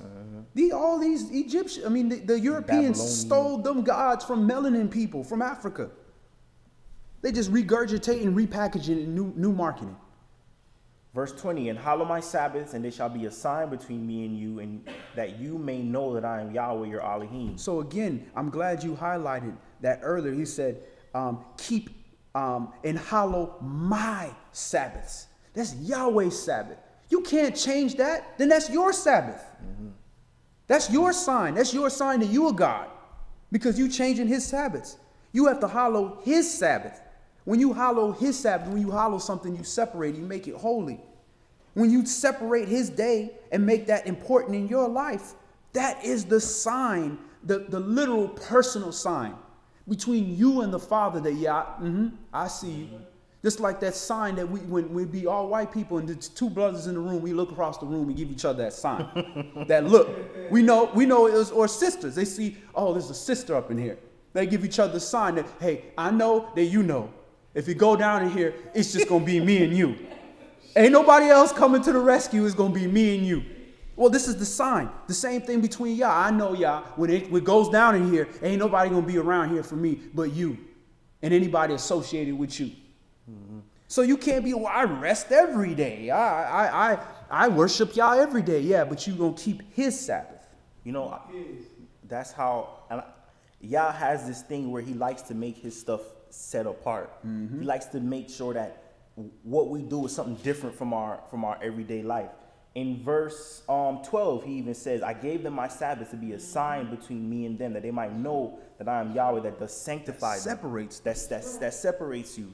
And when you say, like, what does he mean by like a sign? So we make it personal. Yahweh knows that we can't really see him. You know, he dwells in a whole nother like dimension. That's like a wall of understanding that we don't know what Yah's realm looks like or feels like or is like.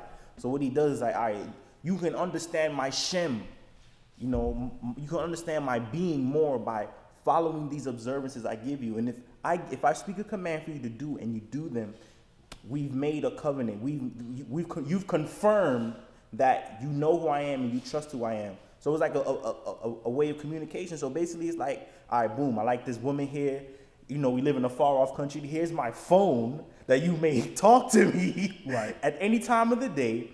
And here is a ring or whatever. Here's some bracelets that you can know that this is a memorial of the bracelet that we belong. But nah, I'm going to throw out the phone. I'm going to throw off the bracelet and the ring that you gave me. And I'm going to take on the identity of someone else. And this is the stuff y'all looks at. Right. That y'all sees and says, these people are rebelling against me. Right. This woman, Israel, doesn't want me at all. The husband be like, yo, these people didn't feed you.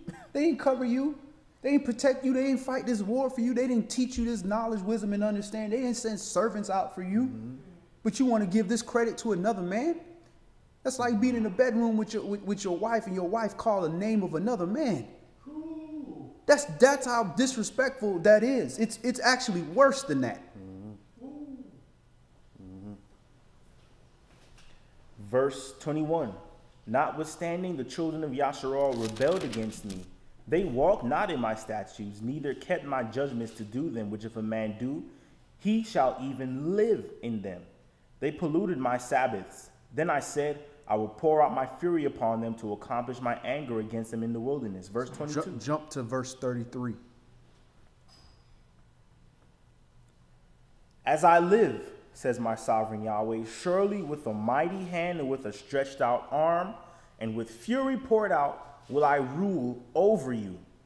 And I will bring you out from the people and will gather you out of the countries wherein you are scattered, and with a mighty hand and with the outstretched arm and with fury poured out. And I will bring you into the wilderness of the people, and there will I plead with you face to face. Like as I pleaded with your fathers in the wilderness of the land of Mitzrayim, so will I plead with you, says my sovereign Yahweh. So he didn't leave no room for confusion there. He said, like I pleaded with your fathers in the wilderness. If you was the father in the wilderness, chances are you were probably 20 years and over. So either get down or die. And two people got down. So this is when he's talking about pleading with you. He's going to teach you and send people to show you the right thing and punish you lightly until you either repent or die. And this is talking about the second wilderness that we have to go through. It's talking about the wilderness of the people. Keep that in mind too. And you know, the part about that's crazy, as you brought up about the evil angels presiding over other nations, is that he made sure that the ordinances that the angels of the other nations put forth, he made sure that they're very openly understood to be wicked. Exactly. So throwing your child in the fire, everyone knows, like it goes against nature. It's like the angels will come like, yo, Yah, what you want us to do? Like, teach them some trash. Teach them throwing their children in the fire. Try that. all right, go to some wicked priest of it, throw your children in this fire. The people was like, okay, Right. the fruit of your womb. And Yeah. Israel, y'all want to follow that? Yeah, bite the foreskin off of your child penis with your mouth. A man. Wow. You know damn well that was an evil angel that passed that. Wow. To pervert the truth.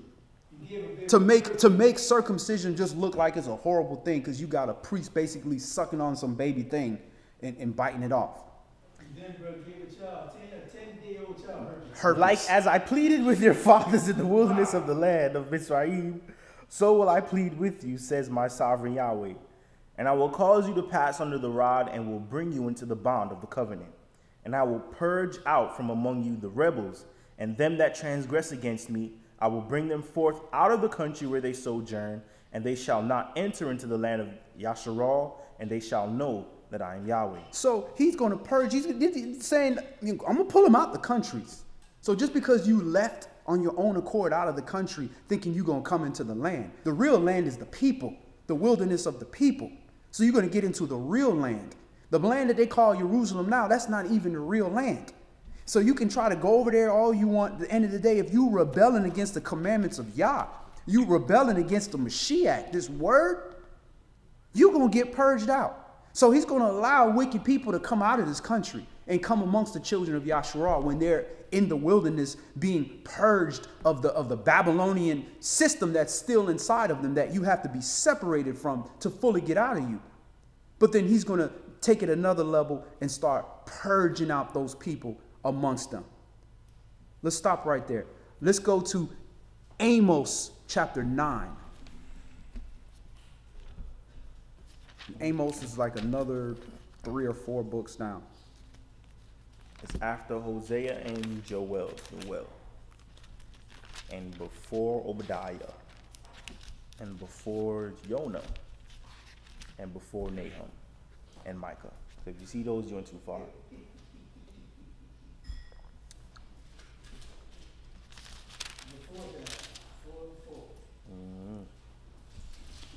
It's after Hosea and Daniel.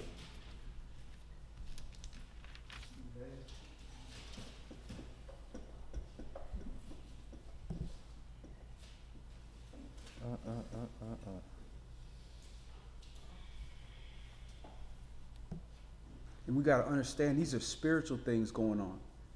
So in your study and in the people you surround yourself with, if it's a constant focus on some kind of carnal specification or something, you might be in the wrong place. Because at the end of the day, you're not going to please a spirit by just putting forth all these carnal displays. Mm-hmm. He's more concerned with the inner. Because the inner, once you focus on the inner, the outer is just going to fall right in its place. You're going to be looking to do everything to please your Father.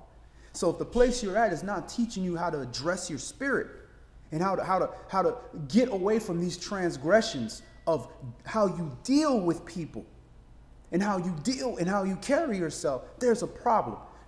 Don't get me wrong. Not that you're not supposed to be taught how to wear your fringes and how to cover your head or when not to cover your head or, you know, how to show up on specific days. Those are all very important things, but that's not where the focus is. Yahshua told us where the focus is. You should have done the weightier matters of law first and not left the other undone. Judgment, mercy, and faith. Judge yourself so you be not judged. Have mercy to others because the measure you give is the measure you're going to be met by. And faith, have faith that if I work on trying to do the best I can to repent from these things, that he is going to bring me back to life. Amos chapter 9, start this at verse 1. I saw Yahweh standing upon the altar, and he said, smite the lintel of the door that the posts may shake, and cut them in the head, all of them, and I will slay the last of them with the sword. He that flees of them shall not flee away, and he that escapes of them shall not be delivered. Though they dig into the grave, there shall my hand take them. Though they climb up to heaven, there will I bring them down. And though they hide themselves in the top of Carmel, I will search and take them out there. And though they be hid from my sight in the bottom of the sea, there will I command the serpent and he shall bite them. And though they go into captivity before their enemies, there will I command the sword, and it shall slay them. And I will set my eyes upon them for evil and not for good. And my sovereign Yahweh of hosts is he that touches the land, and it shall melt, and all that dwell therein shall mourn. And it shall rise up wholly like a flood, and shall be drowned as by the flood of Mitzrayim. So this flea doctrine is not going to work. You're not going to be able to just pick up and go move to one of these African countries or go back to Israel and think that you're going to escape these curses. You're going to have to address your actions. And not only your actions, the actions of your brothers and sisters. Because we're all interrelated. It's about the nation. You got people talking about, oh, you know, that 400-year captivity, that ain't now. That happened already. Because, you know, we left in 1601 or 1599. But y'all deals with the nation. You can't talk about when one person left and say that's when captivity started. He moved a whole nation of people. You don't know the date. Go ahead. Verse 6. It is he that builds his stories in the heaven and has founded his troop in the earth. He that calls for the waters of the sea and pours them out upon the face of the earth. Yahweh is his name. Are you not as the children of the Ethiopians unto me, O children of Yasharal, says Yahweh? Have not I brought up Yasharal out of the land of Mitzrayim, and the Philistines from Caphtor, and the Syrians from Ker? Behold, the eyes of my sovereign Yahweh are upon the sinful kingdom, and I will destroy it from the face of the earth, saving that I will not utterly destroy the house of Jacob, says Yahweh. For lo, I will command, and I will sift the house of Yasharal among all nations, like as corn is sifted in a sieve. Yet shall not the least grain fall upon the earth. So if he's sifting us, and he says not the least grain is not going to fall upon the earth, then we don't have to be so afraid. Like, you know, somehow us walking in righteousness, we're going to accidentally not be spared or something. No, he knows exactly what he's doing. Prioritize your righteousness, get rid of the fear, and go ahead and be as great as Yahweh wants you to be for your nation. Point blank. Go ahead. Verse 10. All the sinners of my people shall die by the sword, which say, the evil shall not overtake nor prevent us. All right. So all those sinners of my people, this is the fate of them if they do not repent. They shall die by the sword. Those that say, oh, evil's not going to happen to us. We good. I'm covered under the blood. That ain't going to work for you. Stop right there. Let's go to Zechariah chapter 13. And we're going to see how many of these people getting cut off. We say this all the time, and it's a very fearful thing. But I would rather you to change the channel because you don't want to hear things about how dangerous of a situation you're in, rather than not say nothing to you and have you feel that, you know, God is love all the time. And he's not also of goodness and severity. He's of goodness, but he's also of severity. And severity to those that fail to repent.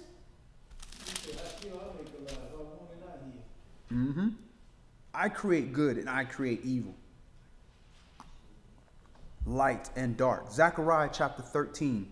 And we'll start that at verse 1. In that day, make sure everybody's there.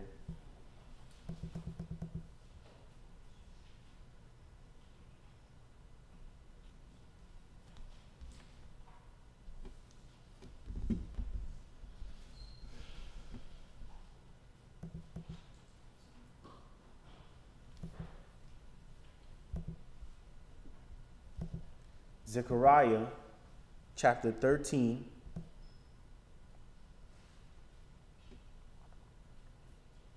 And verse 1. In that day there shall be a fountain open to the house of David and to the inhabitants of Jerusalem for sin and for uncleanness. All right, so this is how they're going to be cleansed. Go ahead. And it shall come to pass in that day, says Yahweh of hosts, that I will cut off the names of the idols out of the land, and they shall no more be remembered. And also I will cause the prophets and the unclean spirit to pass out of the land. And it shall come to pass that when any shall yet prophesy, then his father and his mother that begat him shall say unto him, you shall not live, for you speak lies in the name of Yahweh. And his father and his mother that begat him shall thrust him through when he prophesies. And it shall that their eyes shall not pity him. And it shall come to pass in that day that the prophet shall be ashamed, every one of his vision, when he has prophesied. Neither shall they wear a rough garment to deceive, but he shall say, I am no prophet, I am a husbandman. For a man taught me to keep cattle from my youth. And one shall say unto him, what are these wounds in your hands? Then he shall answer, those with which I was wounded in the house of my friends. Or family. Go ahead. Awake, O sword, against my shepherd, and against the man that is my fellow, says Yahweh of hosts. Smite the shepherd, and the sheep shall be scattered, and I will turn my hand upon the little ones. And it shall come to pass that in all the land, says Yahweh, 2 parts therein shall be cut off and die, but the 3rd part shall be left therein. So this is talking about us, our people, not the heathens. 2/3 of our people are going to be cut off from the kingdom. And some of them are going to be cut off in the wilderness, where you made it out of Babylon. You were freed out of captivity, but you couldn't free yourself, or you wouldn't allow your mental captivity to be freed.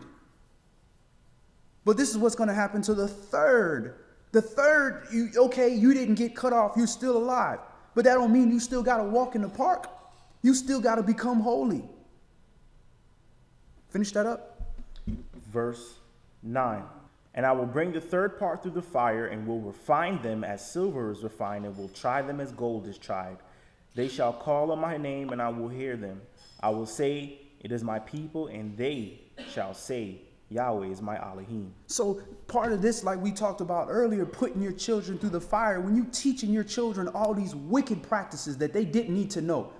Kids didn't need to know about Santa Claus and Christmas. They could have just got toys like kids deserve when they do good in school. But no, you got to push these things in them that's going to cause them that if they decide to turn to righteousness, now all these things got to be burnt off of them. They got to be put through the fire to remove all these impurities that you put in that child.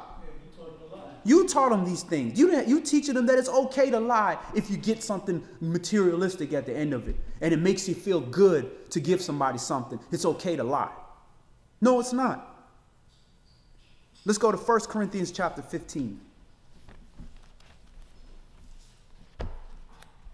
That scares people because people don't want to hear that. They want to hear, everything is great.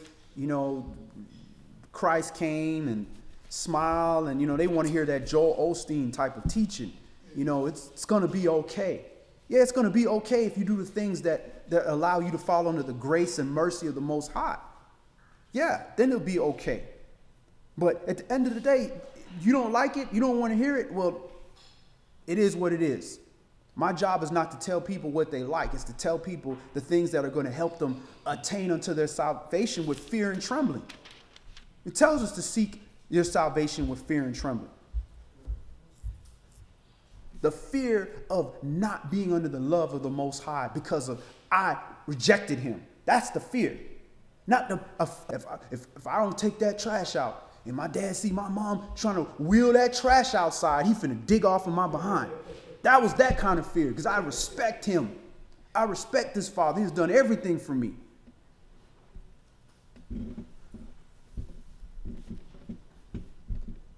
First Corinthians chapter 15 and verse 1. Moreover, brethren, I declare unto you the good news which I preached unto you, which also you have received and wherein you stand, by which also you are saved, if you keep in memory what I preached unto you, unless you have believed in vain. For I delivered unto you first of all that which I also received, how that Mashiach died for our sins according to the scriptures, and that he was buried, and that he rose again the 3rd day according to the scriptures, and that he was seen of Cephas, then of the 12. After that he was seen of above 500 brethren at once, of whom the greater part remain unto this present, but some are fallen asleep. After that he was seen of Jacob, James, then of all the apostles, and last of all, he was seen of me also, as of one born out of due time.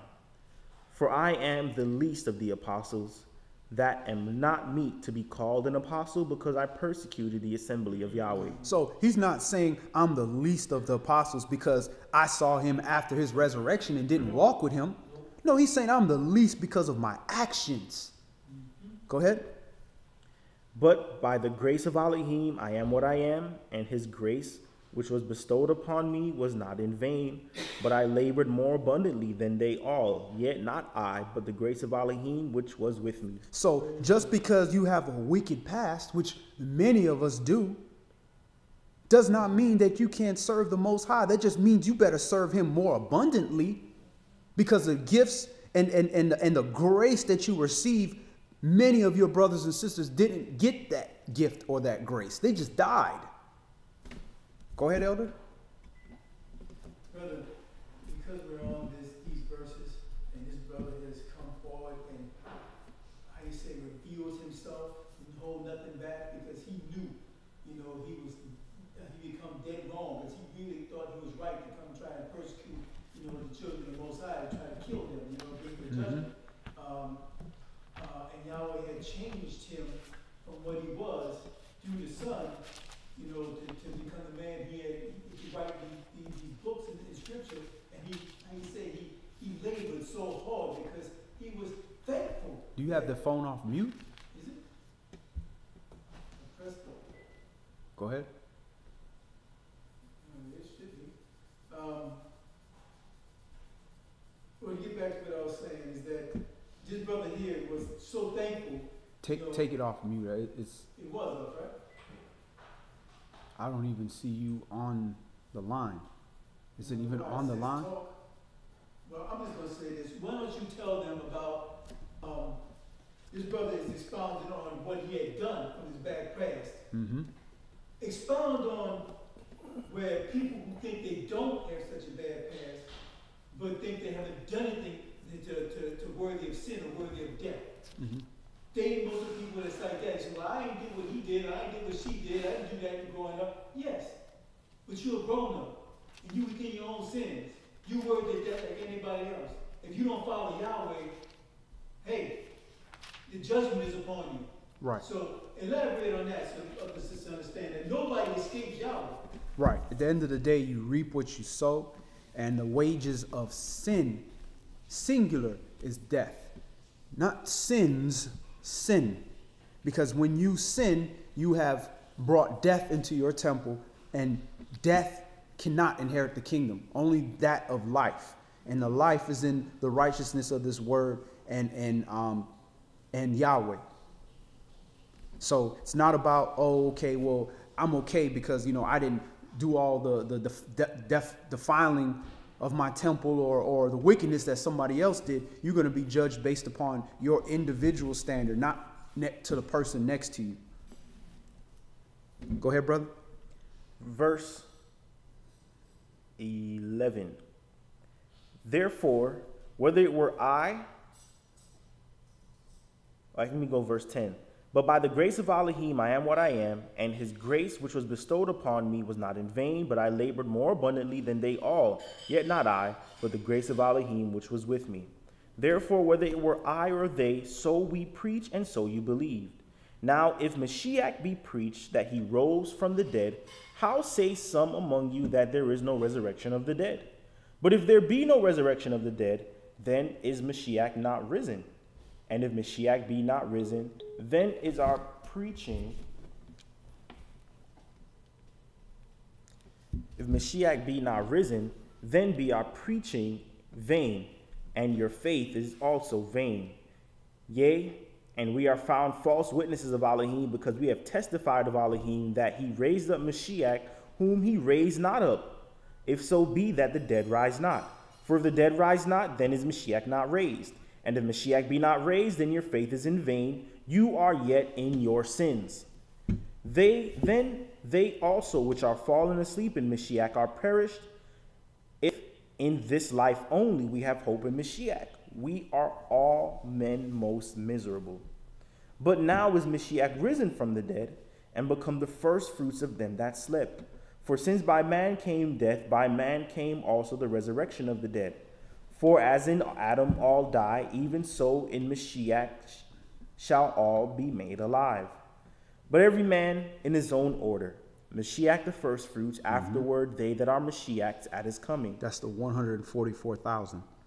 Then comes the end, when he shall have delivered up the kingdom of Yahweh, even the Father, when he shall have put down all rule and all authority and power.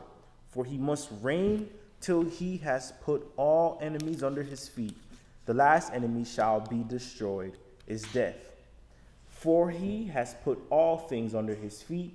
But when he says all things are put under him, it is manifest that he is accepted, which did put all things under him. And when all things shall be subdued unto him, then shall the Son also himself be subject unto him that put all things under him, that Yahweh may be all in all. So this is why we not worshiping Yahshua. It don't work that way. He's doing his job, and once he's finished his job, which is preparing the earth for the Father to return, the new heaven and new earth, then he's doing the same thing. He's putting everything back, and he's joining the Most High and becoming one with him. That's right. He did his job. Verse 29. Else, what shall they do which are baptized for the dead, if they raise not at all? Why are they then baptized for the dead? And why stand we in jeopardy every hour? I protest by your rejoicing which I have in Mashiach Yahshua our Master, I die daily. If after the manner of men I have fought with beasts at Ephesus, what advantage it me if the dead rise not? Let us eat and drink, for tomorrow we die. Be not deceived. Evil communications corrupt good manners. Awake to righteousness and sin not. For some have not the knowledge of Elohim. I speak this to your shame. But some man will say, how are the dead raised up? And with what body do they come? You fool. That which you sow is not quickened except it die.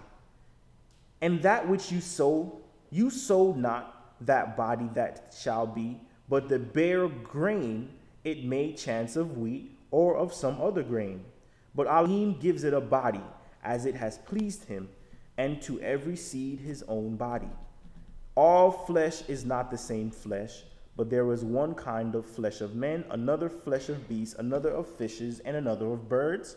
There are also celestial bodies and bodies terrestrial, but the glory of the celestial is one, and the glory of the terrestrial is another.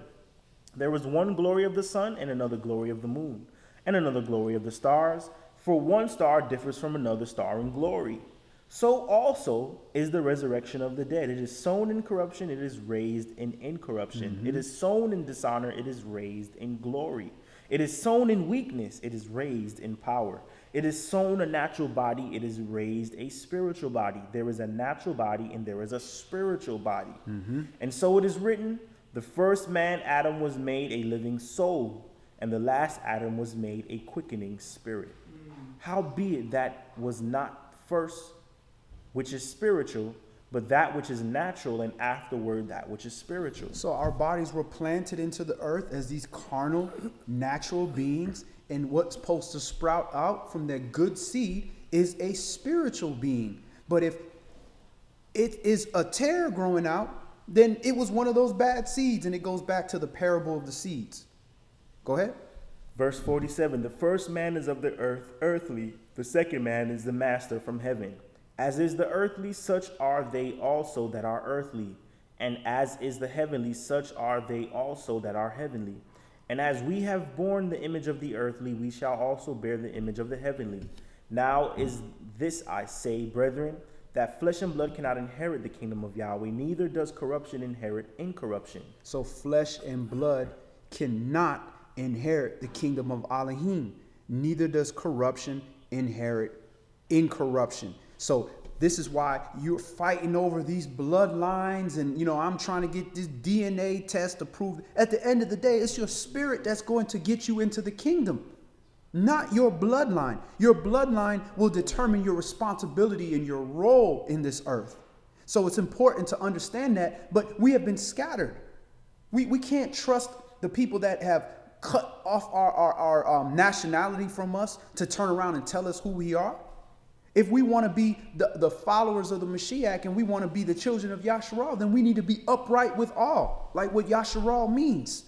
We want to have power, Prince of Power, power with the Most High. And that is through these commandments. So if flesh and blood is not going to inherit the kingdom, then why are we arguing over bloodline? It's not going to inherit the kingdom. The angels are going to put everybody where they need to be. Now, Yahshua addressed this a little bit as well. Let's stop right there. Let's go to Luke chapter 14. Lucas chapter 14.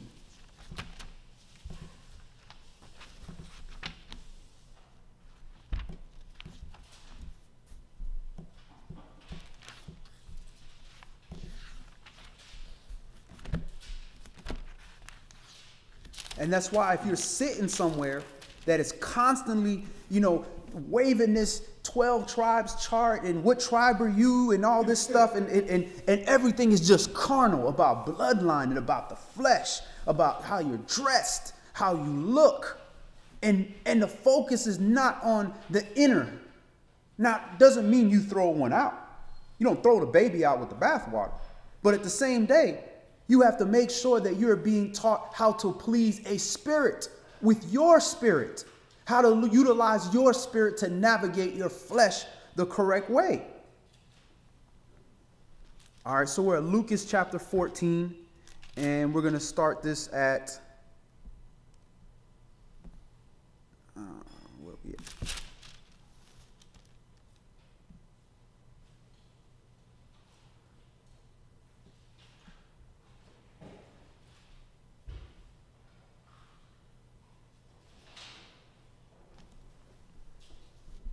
Hold on. I think that's the wrong chapter.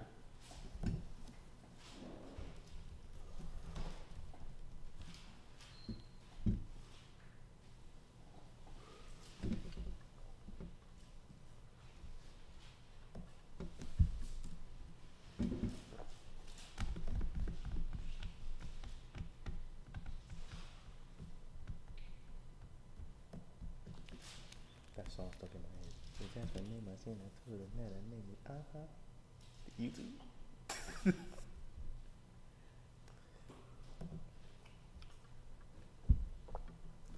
think we're supposed to be in. I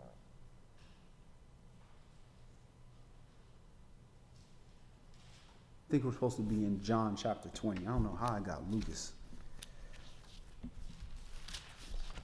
For the conclusion, Yohanan chapter 20.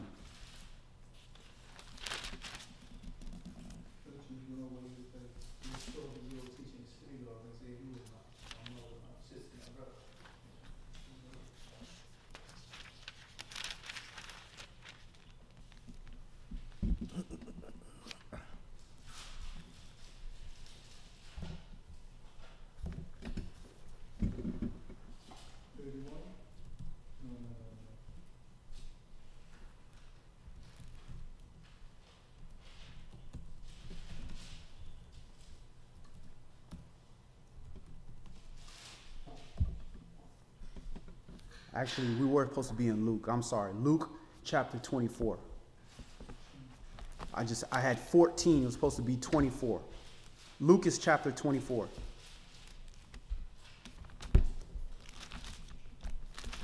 And we'll get to the conclusion. Luke chapter 24.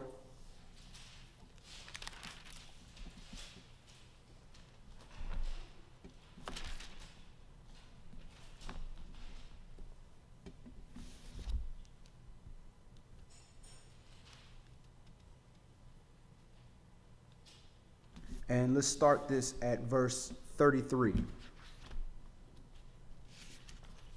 said that was Luke.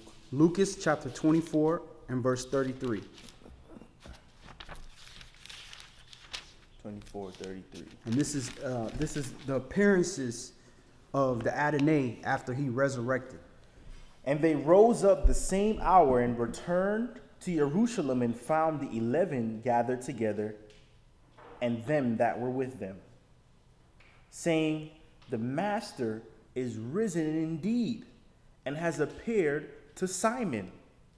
And they told what things were done in the way, and how he was known of them in breaking of bread. And as they thus spoke, Yahshua himself stood in the midst of them, and said unto them, Peace be unto you. But they were terrified and affrighted, and supposed that they had seen a spirit. And he said unto them, Why are you troubled? And why do thoughts arise in your hearts? Behold my hands and my feet, that it is I, myself. Handle me, and see, for a spirit has not flesh and bones, as you see me have. All right. So he's saying, okay, showing you a spirit is spirit. It's not fleshly, so it's not having those things. But this is the resurrected body, and he's telling you how the resurrected body is. He is the first fruits of those that have risen. So he's showing you the prototype of how these bodies are going to be. It's going to be flesh and bones. Notice that. It didn't say flesh and blood. If it was flesh and blood and you putting your finger in his wound, you're going to have blood on you. You're going to be unclean. Yep. Flesh is not unclean. The blood is unclean. So he's telling you in this new body, you're not going to have bloodline. You're going to have flesh and blood. Now, flesh and bone. Now, the spirit that's in you, that's a different story. That's going to determine where you go and where you belong. Because there's a different type of spirit on each of the tribes. They have their own characteristics. But at the end of the day, we're trying to get to the point where we can become flesh and bone with that incorruptible body, because blood causes death. Blood is constantly, just from a scientific perspective, it's constantly deteriorating. That's what causes death. That's why blood is unclean. It also carries the spirit. But now we'll have power to retain the spirit because we won't have this blood. We'll have flesh and bones. So there's no point of sitting here arguing over bloodline and what tribe you are and all this, that, and other. At the end of the day, you're not going to have no bloodline going into this kingdom. You're going to have a tribe affiliation. That's going to be done differently than according to the blood that's flowing through you, because you're going to have that incorruptible body if you make the kingdom. So we can stop right there. That's all we wanted to do today. We want to keep in mind that to always look at the different things that happen in our lives. They're happening for a reason. We want to first look inside of us and look at our own actions and say, how does this match up to the righteousness of the law and those actions of those that were keeping the law? And we want to make sure that we're dealing with these carnal situations that happen in our lives spiritually. And when you approach it spiritually first, it's going to determine and dictate how you need to walk carnally in whatever situation that you're dealing in. And that's what we need to be prepared to do, because all of these things, this knowledge and wisdom and understanding, is to learn how to depart from evil. So that's all we're going to do today. Any last questions or comments before we close in prayer? All right. All brothers remove their head coverings. All sisters pray with their heads covered. And we're going to face the east towards Jerusalem. Can you put that on mute?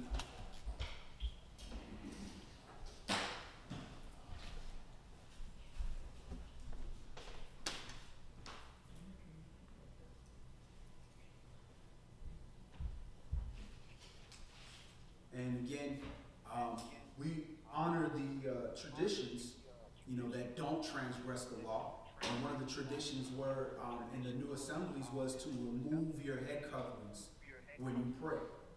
So when we pray, or if anybody receives some kind of prophecy from the Most High, then they need to remove their head coverings as far as men. But the women are supposed to keep their heads covered, especially during prayer.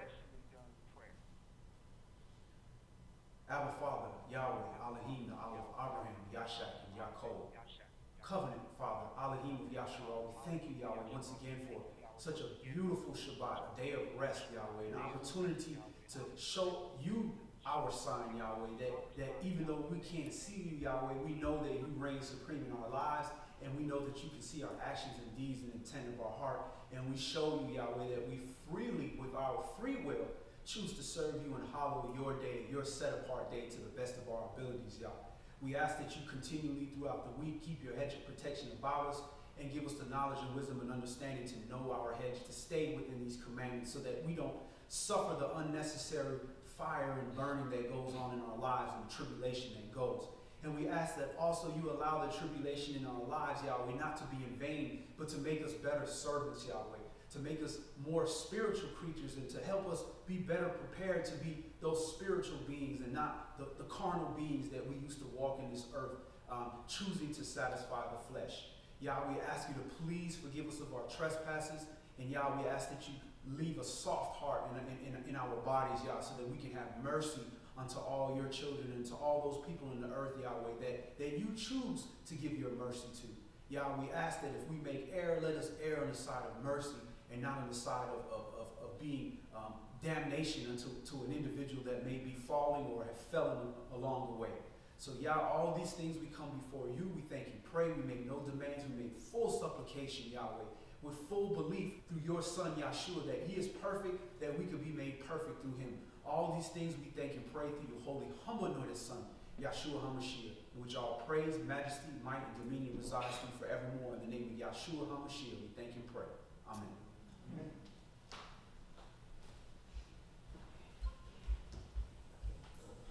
I like that sound. You see how long they burn? Yeah. They burn. Oh yeah, yeah. They're nice. See how they smell? The smoke that it burns is completely burnt. And there's not that oil in it that makes it burn black. So it's like she's gonna figure out